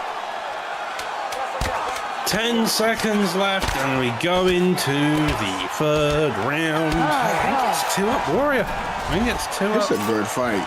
It's a good fight. I mean, it's 7 to 23. 25 of 99 strikes. Jesus, Blink's not having a good time in there. He is. It's not over. There was a moment in that fight where I honestly feel like Warrior became the game. There was nothing that he could do that would miss. Fucking Blink was out there trying to do his best impression of dodgeball. He was duck diving, everything, bro. He was trying everything he could to weave a shot. And Warrior just moved his hand mid-air and connected on that chin over and over and over again. Fucking guys, like, I don't know. It's crazy. It's crazy. We'll see if he can continue with it. Blink somehow finds a way back into the fight, but can he turn the tides? Can he get the victory? Because he needs a finish, Jay. Ooh. Keep your hands up. He need to pull a hook. Let's move. Oh my goodness. Oh, the I elbow. love this. I love this. Oh. Don't give up on yourself. Oh, that's great. And that goes to Warrior too. He knows he's ahead, but he's trying to get that finish. This guy does not like decisions. Blink's playing dirty. He's playing dirty. He's playing to win. Yeah, he's playing dirty, but it's exactly what he needs to be doing. He needs to get into that clinch, go in the elbows. He needs to pull a hook. He needs a moment. He needs to duck a head kick and actually the game allow him to get the KO. I would be mad if that was the difference of winning or losing right now. If I was him, I'd be upset. I think it may be. Oh, one big shot right now. Oh, that is a big shot, but he's out of stam. Oh. Their block is both shot. This is inches by miles. And Okay. Ooh. Knee.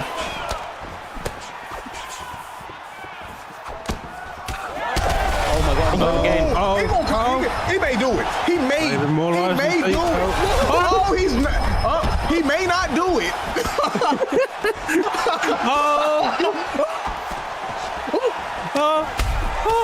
may do it. This is good. we were saying fight of the night earlier. I think this is taking the bait. This is fight of night. I can't remember what the fight of the night before this was, but I don't remember it anymore. Oh, no. He may do it. Warrior's just rushing for it. Warrior doesn't. I know Warrior heart is beating fast. I know he's scared. I know he is. Look at the stamina now. Oh, he stuns him. Warrior. Uh-oh. Warrior gas tank is done. Oh, his gas tank may be done. Oh, it's over. Warrior does it. He hit him with the Francis Ngannou uppercut, bro. Oh, that's a great fight. Oh my God. Great fucking fight. No, that was an amazing fight. I love that. Like, I don't remember what we said was fight of the night, but fuck that fight. This is fight of the night. This may be fight of the year. Bro, these guys keep stepping it up. That was an incredible fight, man. That was an incredible fucking fight. That was good. Jesus. And we're only halfway through this middleweight division. Oh, they just set the bar really high just now. They really blinded. Jesus. 3 rounds. It's all they have to play with, and they are putting on championship level fights. These are the guys who have been in our top 16 for essentially most of the season last time, and they're continuing to put it on fight after fight. This is where it's all left in the octagon. This is the fight for the belt, and they are making it a fight. Giving it the primetime guarantee here tonight, every single bit. Damn. Well, freaking well.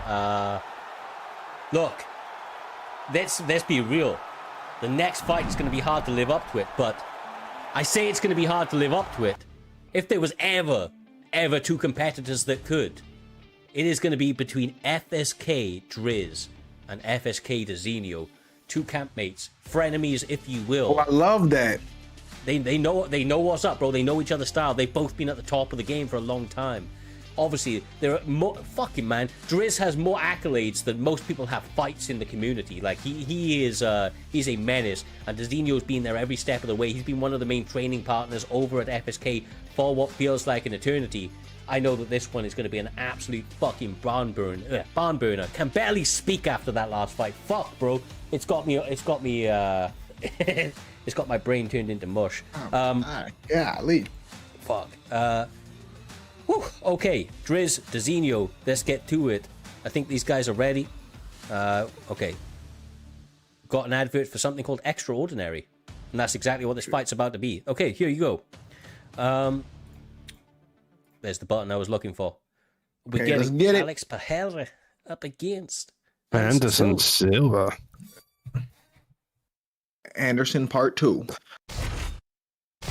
This time with Alex Pereira instead of Izzy Adesanya. This is about to be interesting. They've got a lot of tension to look up for given the fight we've just had. I mean, every fight since this has been hectic. Cyrus has just disappeared. How you disappear like that?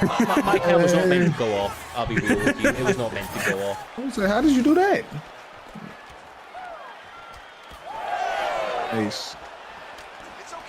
This is going to be a good fight, too, because they're so familiar with each other. Like, even if, like, both of them are highly skilled, but even if one wasn't highly skilled, it would still be a good fight just because if you're playing against somebody every day, they know what you're good at. They know what you're bad at. Yeah. Even if you're better than them, they know you. It's like, Cyrus, it's like when Gervonta Davis and Lamont Roach fought, right? How that fight went to a draw. I do think Lamont won. I'm going to be real, right? This the thing. They've been fighting since they were kids, and they know each other. They grew up around the same area, Cyrus. So, like, it's different when someone knows you. Yeah. Like, this is going to be genuinely one of the most competitive fights that you're going to see ever, realistically, because of how well they know each other. Now, I'm sure that one guy knows that, one person probably has an edge or whatever it might be because of the amount of times they fought, but just knowing each other that intrinsically, knowing each other's fight styles, helping each other develop the tools to win fight after fight, season after season, means that these guys can really go out there and not have the game plan too heavy, just let it fly and let the best man win on the night. There's another thing to also be said. We saw Driz's game plan in bantamweight. It was a lot of those leg kicks, which he's continued doing, a bit of body work, a bit of the boxing. And Yan's decent enough with that, but Pereira's a whole nother level. Pereira is that game plan. He's got the leg kicks, he's got the boxing, he's got the power in both sets of his hands and his feet, and Driz, I feel like, has suddenly become 10 times more dangerous, even if he is fighting someone who's made it past his first opponent, and is also someone he's fought with a shit ton over the years.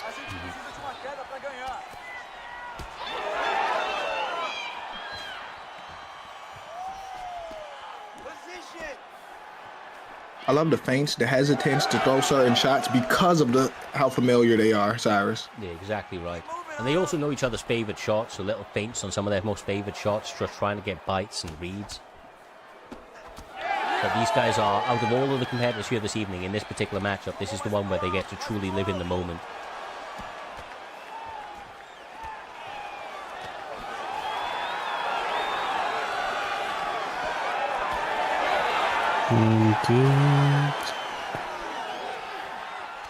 Well, 40 seconds left so far. Driz seems like he's kind of landing the more shots. I think a lot of the shots Dezinho has landed have been small shots, if not just on the block. Whilst Driz has managed to find homes, that body jab has found a few more homes, seeing that bit of difference in the stamina. The leg kicks as well have been one of the major tools, but outside of that, they're very evenly matched here tonight so far. That was a highly competitive first round. Yeah. Yeah. So is that Driz first round, or is that? Yeah, I want to say it's Driz. Probably the leg kicks. I feel like they're more single strikes. If you're throwing leg kicks, you're normally creeping ahead in singles just because how easy they are to land if they're not being checked properly. It's also the fact of the later this fight goes on, the better it is for Driz. I think Driz has shown in his last fight especially, we're going based on that, he's a better long-term fighter. A bit like Trixie is. His best round was the second round. I think with Driz, his best round is going to be this second or third round. Once the damage has already accumulated and he can get a bit more hairy and a bit more dirty in how he's fighting stuff. Nice leg kick. Nice. It's one of these fights again, like we seen earlier, where it's high levels chess match. We're waiting on one moment. Whoever gets that stun, for the most part, is going to take that momentum, and it may be a snowball effect, Doc. Yeah, it's very possible for the snowball. I definitely think that a snowball is more likely with Dzinho. Not with Dzinho, Driz, sorry. So close in name sometimes difficult. But right now, I mean, Dzinho is looking like how Warrior was. He's just landing every shot, and it's a bit scary. Like, suddenly, is he up? Is he down? I don't know. Yeah, like this is a tight fight, and arguably just from that one sequence there, if this was a real fight, it would be Dzinho's fight to lead so far. Yeah, because Dzinho is landing, especially with them hooks. He's timing them very well. I think it also may be the animation. You're seeing that more of a one delay hook compared to the straight hook. And I think that animation benefits Dzinho here with the way he's striking. Oh, that was a run kick though. Another leg kick. 2 minutes and again, slow pace, slow action, but it's a nice calm down from the previous fight, the fight we have but it's still technical, it's still aggressive, still damage being put down by both of them, and I doubt we're ever going to see a takedown. Nice. Yeah, the last one was a bit more of a barn burner for sure. These guys being a lot more technical in their approach. Let's go. Look for that takedown. And Driz is a striking savant. The way that he just mixes it up, it's so effortless. Keep your hands up. Those calf kicks have definitely become a bit of a staple of his game as well. He really employs them there. Nice uppercut there from Zinho. Ooh, nice hook. Oh, He that's went on the legs so much that, yeah. There you The head kick is go. there. And that's now Driz's run. Oh, That's it. Jesus. Hey, Doc, the second he got the stun. Yeah, second he got the stun. And that was it. Impressive. Genuinely impressive across the board. Driz put on a masterclass there. It was slow, steady, and then just as soon as he knew Driz's back was against the wall, Deez's back was against the wall, Driz just took it and ran with it so hard. That was an impressive performance. Just like the last, clean, simple, perfect in every way, which is kind of what you expect from a guy who's got all the accolades at this point. Yeah, and I will just point out statistically, you see the significant strikes very, very close. Overall strikes a little bit of a difference between them. Driz just prodding until he found those openings, and then ultimately capitalized in the most monumental way possible. That guy, bro, like I said, built different. You've got to be careful when Driz is standing across from you. Nobody takes that guy lightly for a fucking reason. Like, he's a true competitor, and completely encapsulates what being a champion is all about. Obviously, many people have him down as one of the favorites here this evening, but it's easier said than done, man. These guys all have shown that they're killers so far. EK Warrior, man, legit Slayer, and of course the next guy up right now, and that's going to be between Trixie, stepping in there against a credible threat in JUFC, man. Like, all of these guys, Driz, Like this. Warrior, This is a good one. Oof. I don't want to wait, and we don't fucking have to. These guys are ready and raring to go. Absolute, complete and utter professionals. I had their stream up, ready and raring to get to it. Israel Adesanya being used by the one and only Trixie himself, Swift Trixie, up against JUFC using Alex Poetin Herrera.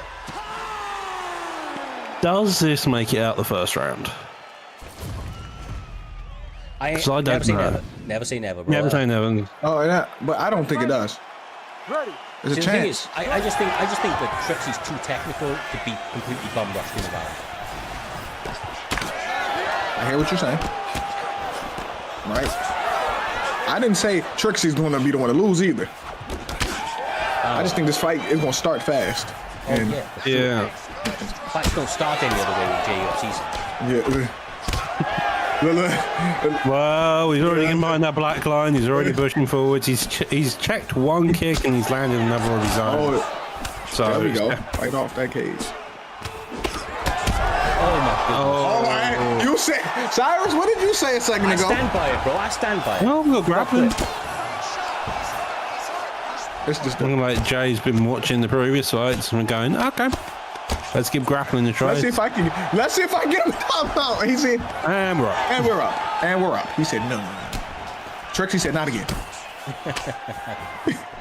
Well, I don't need to be holding him out for another 5 minutes after one goes on comm said there's something about a beatdown. Oh my god. Oh no, Cyrus, what did you say? I stand by it, bro. I stand fucking by it. RNC?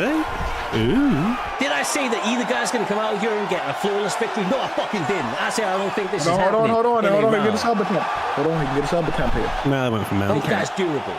Both guys dangerous in every position. Danger around every corner. You know what the thing is about Trixie is? You know what his greatest skill is? You know what it is?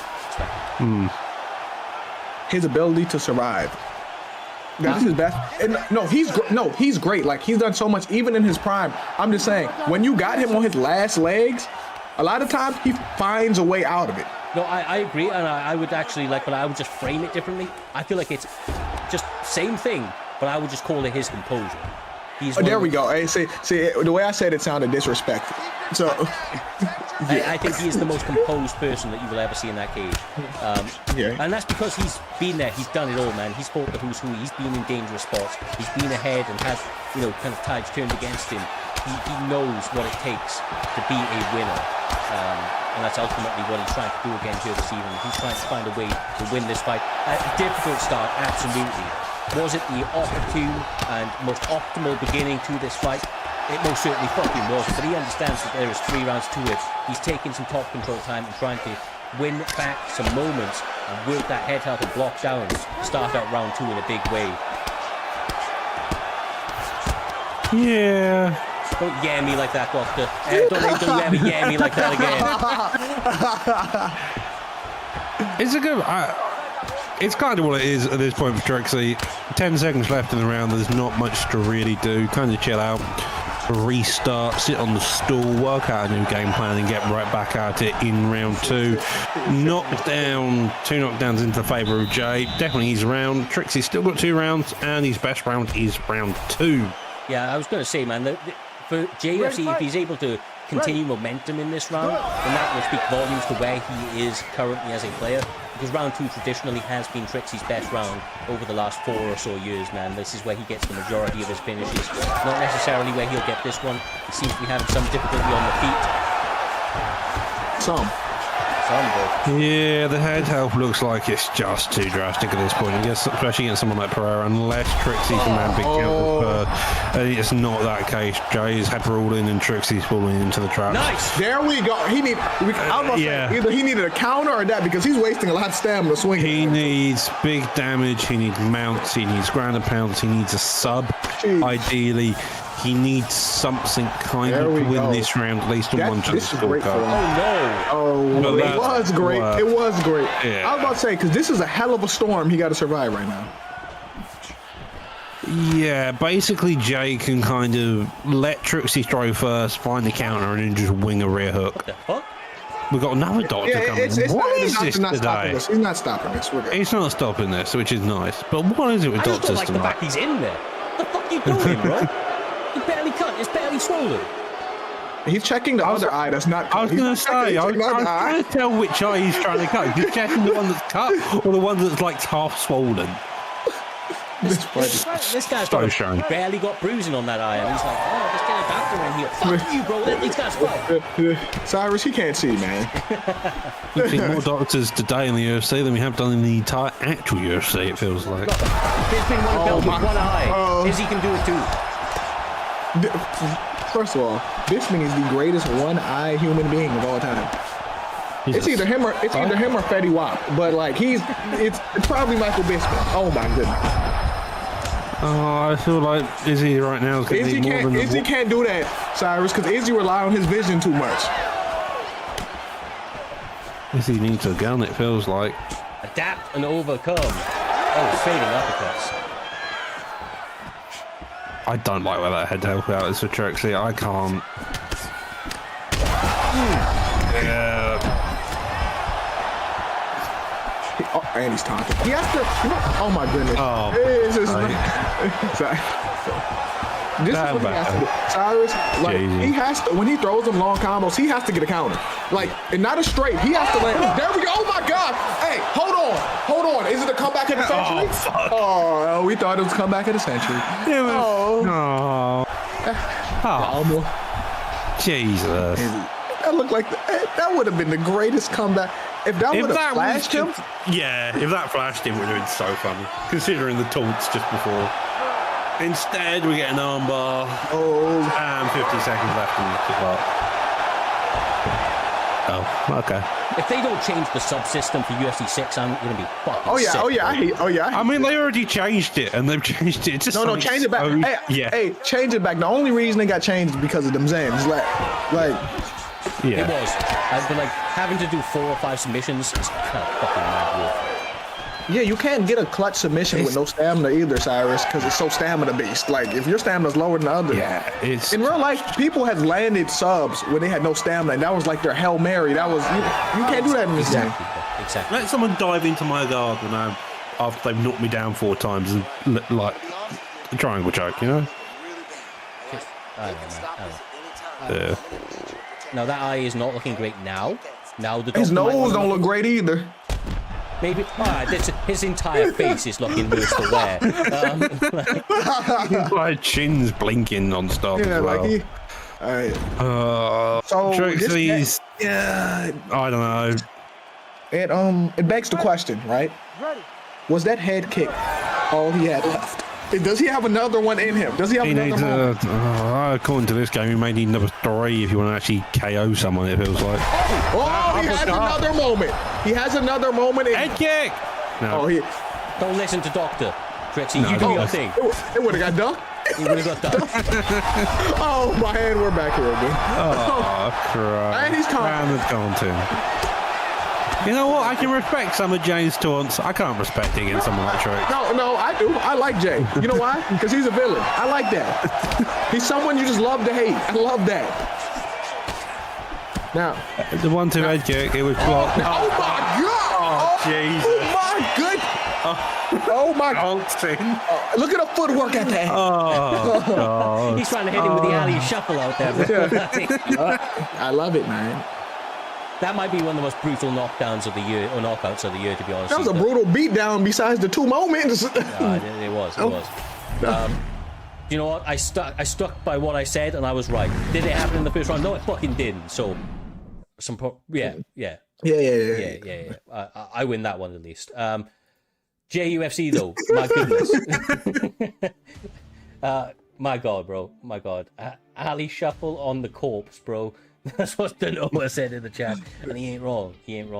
I love Trixie. It's hard to see him go out that way, but fuck, JFC. He's here to make, not to make friends, man. He's here to absolutely meaning business. He's here to take heads home with him here this evening, and he just got one more for the mantelpiece with Trixie.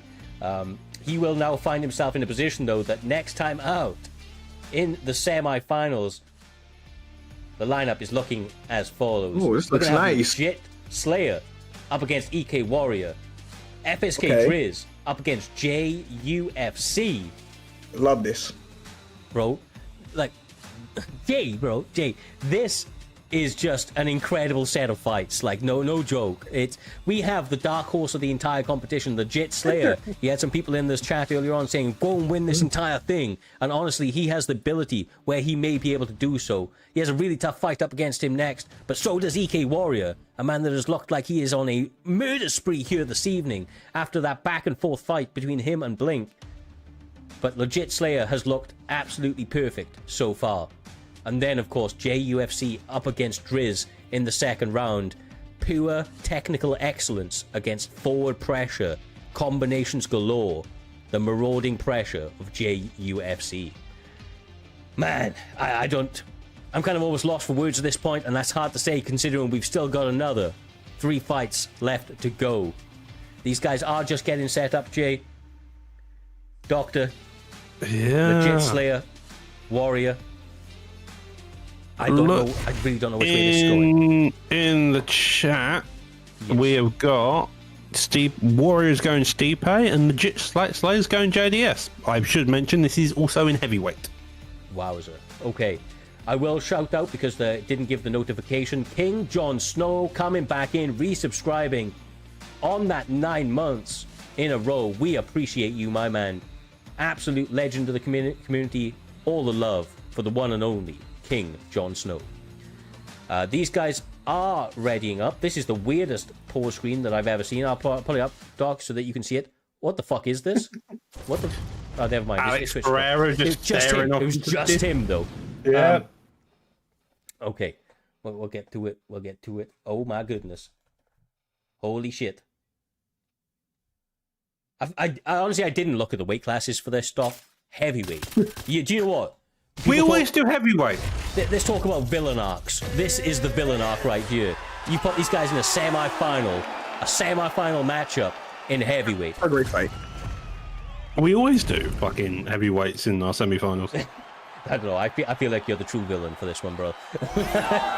Arguably. Okay.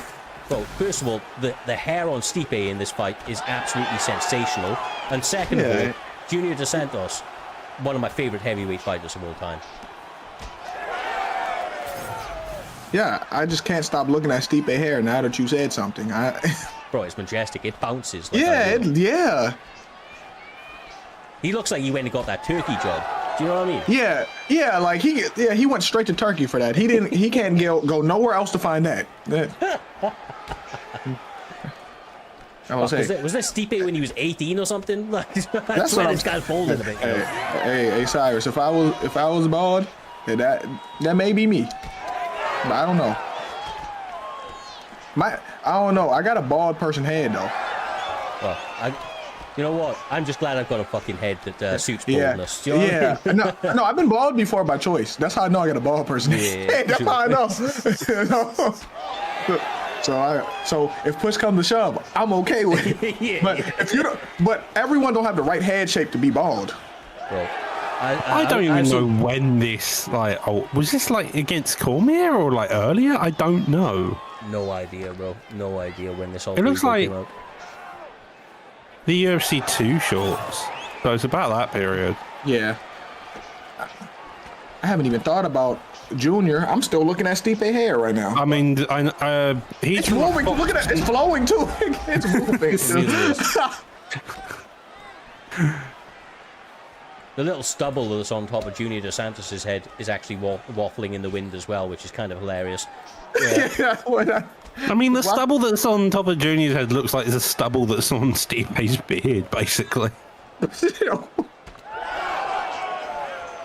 Junior Dos Santos rocking my hairline out here. It's kind of wild. You know, a trip to Turkey could fix that. Nah, bro. It's actually not as bad as you may think. But I'm okay with being bald. No, it fits you. It's like you started losing hair at the same rate of walking out. Oh god. Oh jeez. Oh my goodness. Like y'all are on the same timeline. I don't know, bro. I think my hairline's a bit better than his, but I digress. Yeah. Like the hairline got pushed all the way fucking back, you know? Ooh. Oh my goodness. Oh, geez. He ate an uppercut to throw that hook too. That's what makes it crazy. Oh my, this is where EK Warrior really starts getting combos going. I love this.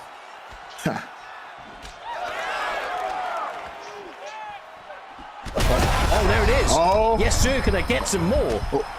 And it's crazy because he did not take a step back after he got stunned. He still didn't take a step back, Cyrus. He put him out. He wanted a war. He got a war. And sadly. Wow. Jesus. Wow. It's crazy. He had no respect even though he got stunned, Cyrus. Bro. He didn't take a back step. EK Warrior's got zero bitch in his heart. I'm telling you, bro. Like, that guy's got zero bitch in his heart. He's all dog all day. That's a dog right there. It really is, man. Fuck, man. If you don't love EK Warrior and what he brings to the table, then you're fucking... I don't know, man. I don't know what to say. That says more about you than it does him. This guy's a gamer. He's a fun guy to watch. Legit Slayer, man. Incredible run here this evening. That was one of those fights. Heavyweight could go either way. These guys bang, you know. You got caught. You zigged when you should have zagged.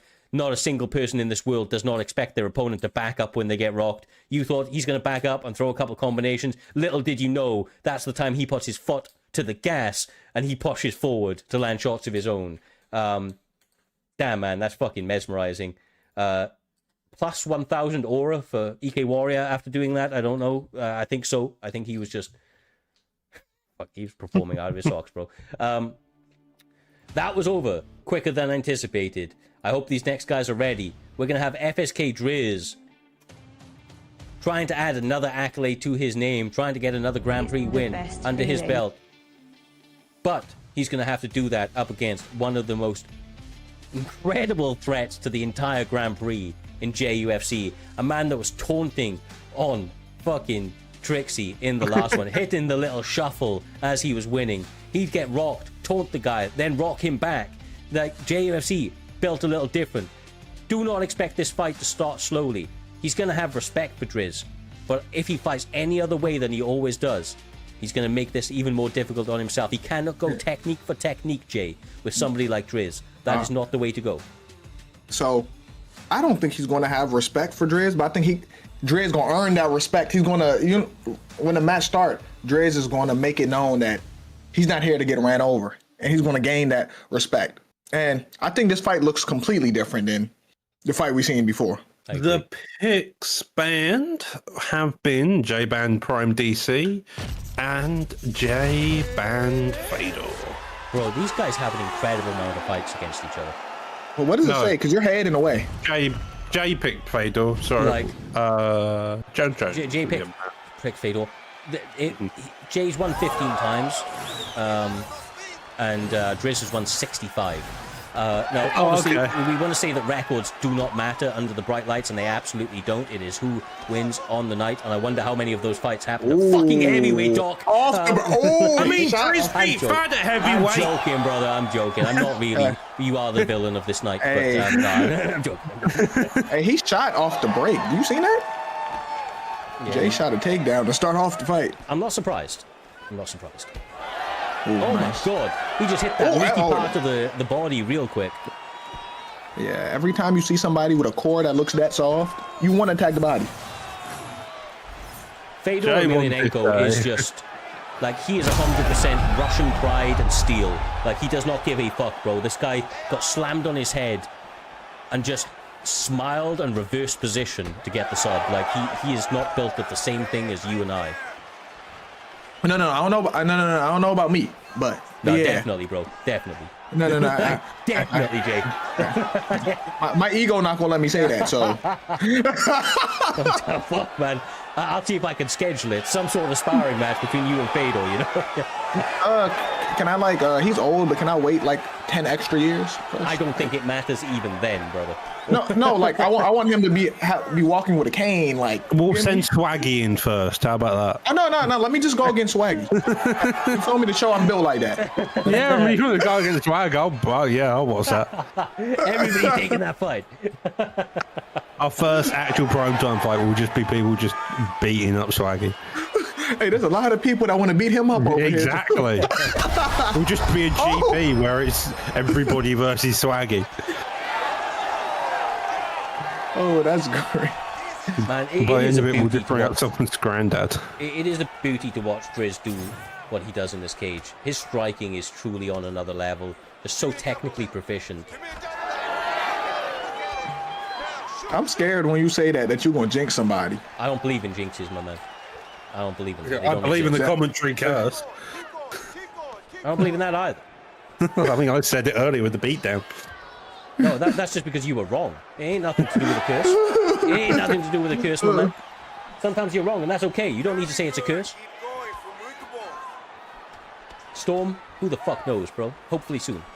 You said when does UFC 6 come out? I don't think EA knows that. They don't know the answer to that. When it's ready. Me and Jay were talking about this before. Yeah. When it's ready. Don't release that shit until it's ready. Yeah. Like the Driz is digging into that body. Yeah, he is. Bro, he's got the blueprint, I'm telling you. He's got the blueprint. He knows. Real Art of War. This game's got another 10 years in it. I'm gonna be real, Cyrus. They have to be careful when they release it because they can release it at the end of this year, right? Mm-hmm. If they release it next year, GTA comes out next year. Yeah. They fucked it So down. they gotta find, yeah. Like, in all reality, though, like, I don't care, man. Like, all jokes aside, I don't care how long it takes them as long as the game's right. And they can't be pandering to the casual audience. This is UFC is, and MMA as general, is a hardcore community. You can't be pandering to casuals in a game that is, mostly 80-90% of people who are very much into the sport. Storm said, don't the PT commentators got any connections? Hey, listen to me, Storm. Hey, listen, I don't know about the two beside me, but you think EA fuck with me? I don't fuck with EA. Like, you think, like, realistically, this is the only EA game I play at times. The fact is that we are truth tellers here at Primetime MMA, okay? Doesn't always build the best relationship with businesses. Especially when you think the game is Hey, listen to me. If I think unique breed. If I think the game is bad, I'm gonna say it's bad. You get me? I don't have. Hey, shout out to you, Swaggy. I don't have to wrestle a motherfucker to determine if the game bad. I know the game bad. Swaggy thinks the game's bad because he can't spin and elbow people, though. Okay. The reason why Swaggy hates the game has nothing to do with the game being bad. He's just not good at the game. But the game is bad, though. Swaggy, you've caught so many strays here this evening, my friend. We'll have to get you in next time. I'm gonna say he don't want to be in here with me right now. I'm gonna say I done got my energy back. I'm back now. He don't want to be. I'm gonna say I'm not. Hey, listen, I'm not that fat guy he wrestled in his basement. I'm not that guy.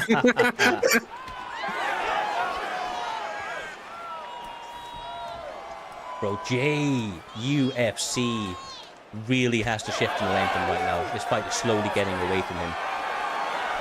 This doesn't look It slowly get away from him, and he stuns him. Bro, I was right. I said he needed to do something because it is. And he did. And he did it. That ain't no curses. I don't want to hear any of that shit. He knew what was up. No, he heard you. That wasn't a curse. He heard what you said. Exactly. I miss Cyrus with head. No, you don't, bro. It was so long ago, if you still remember it, you're at this point 72 years old. I'm big, bald, and bold. And you love it, Dang, I remember that. Aren't you under 6 foot? Say again? Aren't you under 6 foot? You will never know. Okay. I might be 7'3". You don't know, bro. You know what's crazy? I can tell if someone's short or tall just by how they're built. I know if someone's taller. Bro, I remember for the longest time when we spoke about it, you were like, I swear you're like 6'1". I was like, no, bro. I wish. I would say. Because I know you I'm can short. just about rubber guard a midget. Yeah, and Cyrus, I know you short too. I can tell you short too. But you used to think I was tall, bro. I remember those days. And I'm 5'8". Yeah. I ain't no giant, all right? I'm still, I'm still big, bold, and bold. Fuck y'all. And everything that you're saying. Yeah, like you look better bald though. You know, like you were meant to be bald. I was, bro. Oh, that's I don't know. I mean, both these are that's close. There's no way they That's give in weird. to this. Don't worry about Maybe. Oh, Double the fuck knows. significance. The judges are weird. Don't trust judges. What have we learned? Nothing changes in this game. I have heard that never Adelaide Bird is in the building, so Greatest judge of all time. What fight did she fuck up? every fight. Oh, hold on. Do you want to say UFC or boxing? What do you want to go with that? Every fight she's ever judged, bro. Oh, because the first fight I've ever seen Adelaide Bird judge was Pacquiao versus Tim Bradley, and that was such a bad robbery. Like you gotta have eyeballs. Like, there's no way. Like, the whole world had it pending. Oh my God! Hold on. Wait. Fuck Adelaide Bird. Oh, okay. Her right now. That was a lovely recovery by Drew. He's got to be careful, though. This the thing. This is getting scary. He's done scary. so much to the body that... But look at his hand out, though. Yeah, exactly. This is... Oh, and Jay's fishing for it, too. He's throwing out some bait. Can he get a bite? Get off first.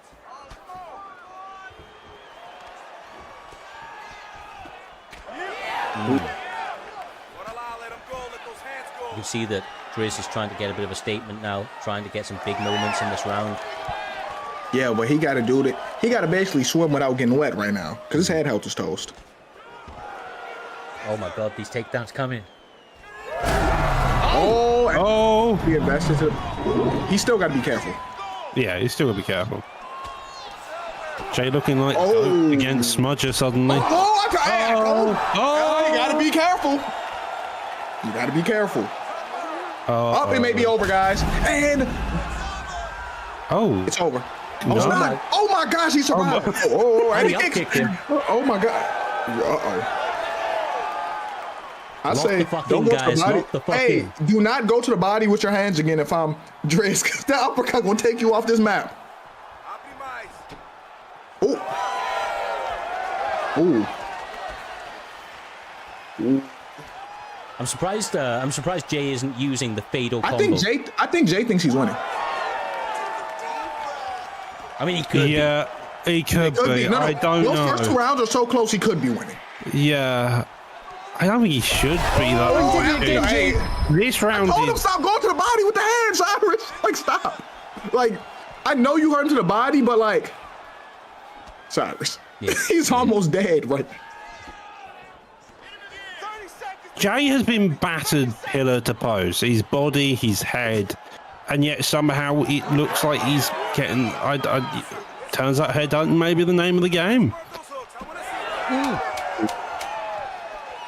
No. Oh! Beautiful. Don't skip it. Let it play out. No. Judges Put on us. Oh, JUFC got it. He was winning. He was winning too. Hey, Look, the 65 villain against wins. 15. Now 65 against fucking against 16. That's crazy. That's crazy. Let's look at the It's one judges' on the scorecard. night. If we can get the judges' scorecards, I'd be interested to see the full split of it. 29-28.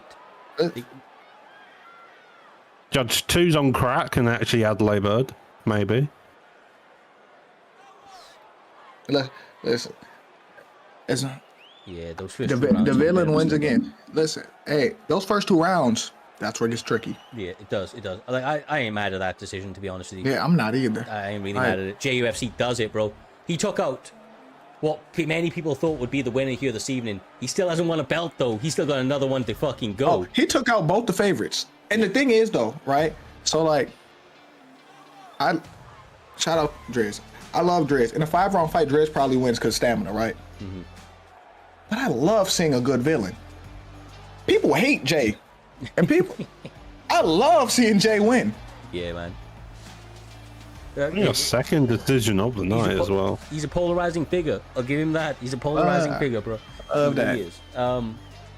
Look, man, I don't know what to tell you. Tonight's been a fun old night, and we still have one more fight left to fucking go. It is time for the main event of the Grand Prix, the final of this entire leg, and that is going to be between EK Warrior, a former champion, a former Grand Prix winner, up against JUFC. Tonight, right now, is where legacies are made. JUFC has been biting at the bit to get himself a title opportunity, or a title belt, sorry, for so freaking long.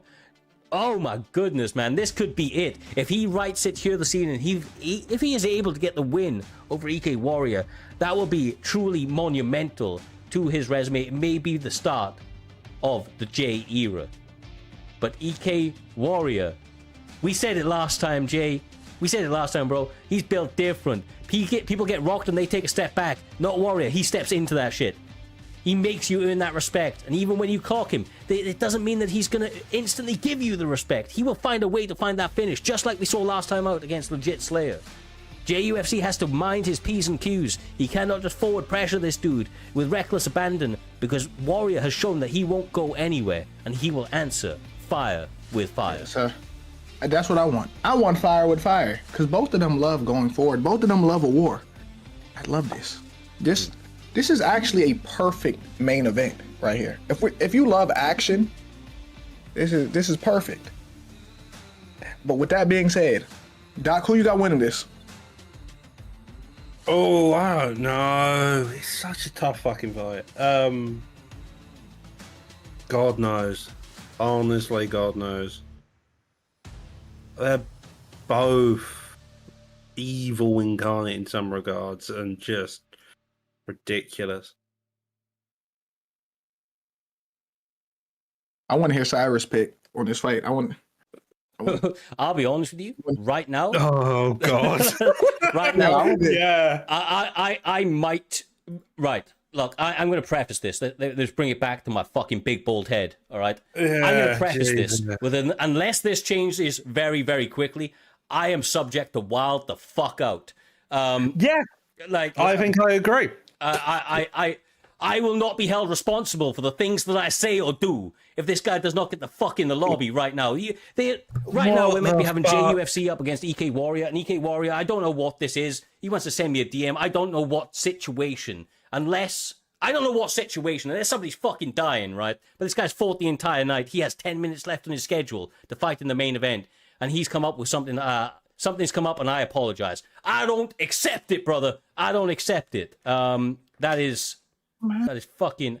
I'm cashing in money in the bank. We can't do it, bro. At this point, we literally can't do it. We can't sub anybody in at this point. No show.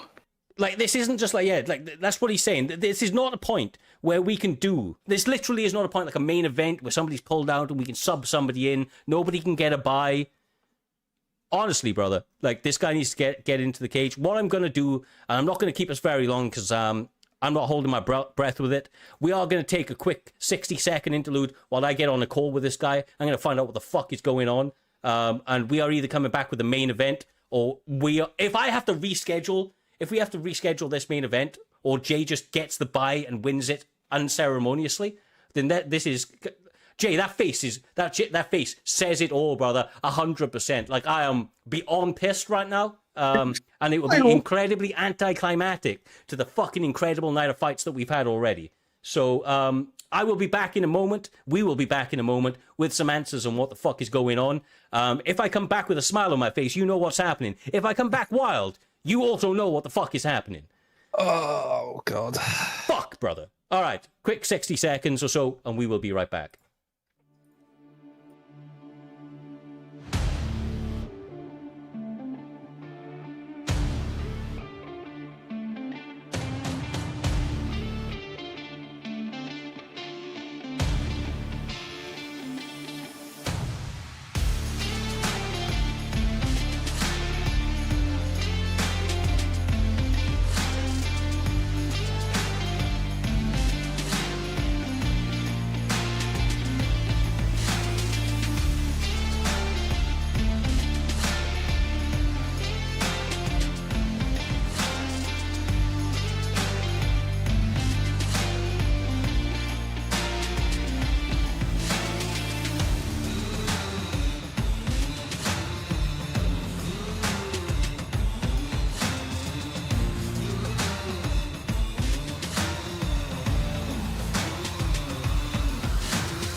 What is going on, people? We are fucking back. I am about to burst a fucking blood vessel in my skull, but we are back, and we are actually having this fucking fight. Yeah. And thank God, because heads were about to fucking roll. So it's about as animated as you're ever going to see me. Genuinely, this is one way to push my fucking buns. Don't waste my fucking time. Let's get into it. I tell you one guy that's not going to waste our time, JUFC, as we set it up. Now, EK Warrior against JUFC. I'm going to say I don't have a dog in this fight, but I'm kind of pissed. So I'm going to try dial it back. I'm going to hand it over to these two dudes for a second, and hopefully we'll see a competitive fight. But one way or another, we're getting the fucking fight we came here to see. God damn, bro. Okay, listen, we had to go through a bunch of trials and tribulations just to get here. I feel like that's an understatement, given everything that's just happened. But nonetheless, it was running quite smoothly. It's been a good old Xbox GP. You've seen shit tons of good fights, and here we are, the main event of the evening. 5 rounds, thank God for that. And these two, 1 win, 1 KO, 1 sub, whatever you want.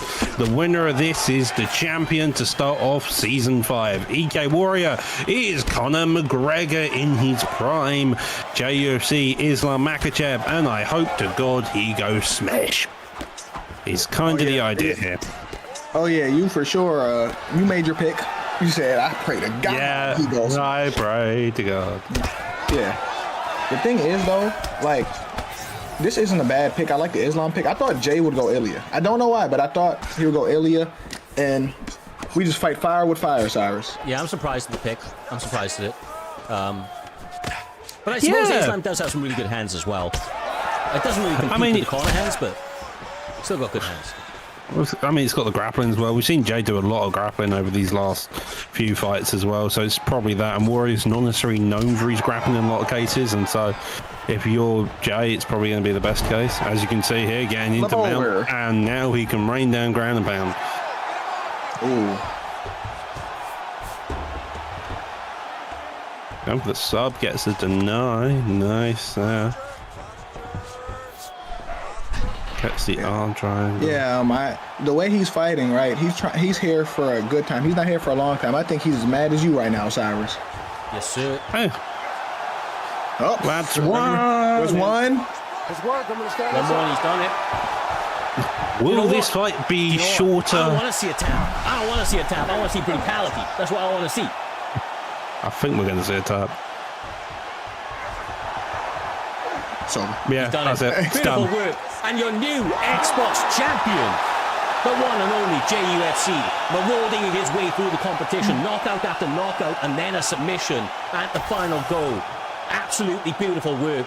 Karma and justice has been served. For those that hate JUFC, he's a man that turns the fuck up. He's a man that competes. Love him or hate him, he's a fighter's fighter, and he gets the W here this evening. God damn. Whew. Okay. Right, I don't even give a fuck. That's beautiful. He finally gets the belt that he's been trying to get. He didn't get it on PlayStation, he's got it on Xbox. And he is now reigning at the top of that division. It will be interesting to see what he's able to do with that championship as we go in to Season 4. We will be back next week, next Saturday, same time, with the PlayStation Grand Prix, with all of the virtual violence needs that you do need and we fucking give week in, week out. I'm glad that we get to the final point of tonight's event. Thank you for all the competitors showing up. Thank you to every one of the supporters. It means the absolute world. Thank you to our fucking haters, because we love y'all too. We will, like I said, see you very, very soon. Make sure to stick around for the raid at the very end. We're going to be showing some love to somebody within the community, so please show that, or join that, and show up for that raid. If you're not already, follow J Dime on Twitch, streaming Monday to Friday. Regular as clockwork, most entertaining streamer you will fucking see. Until then, stay safe, much love, and we will see you all soon.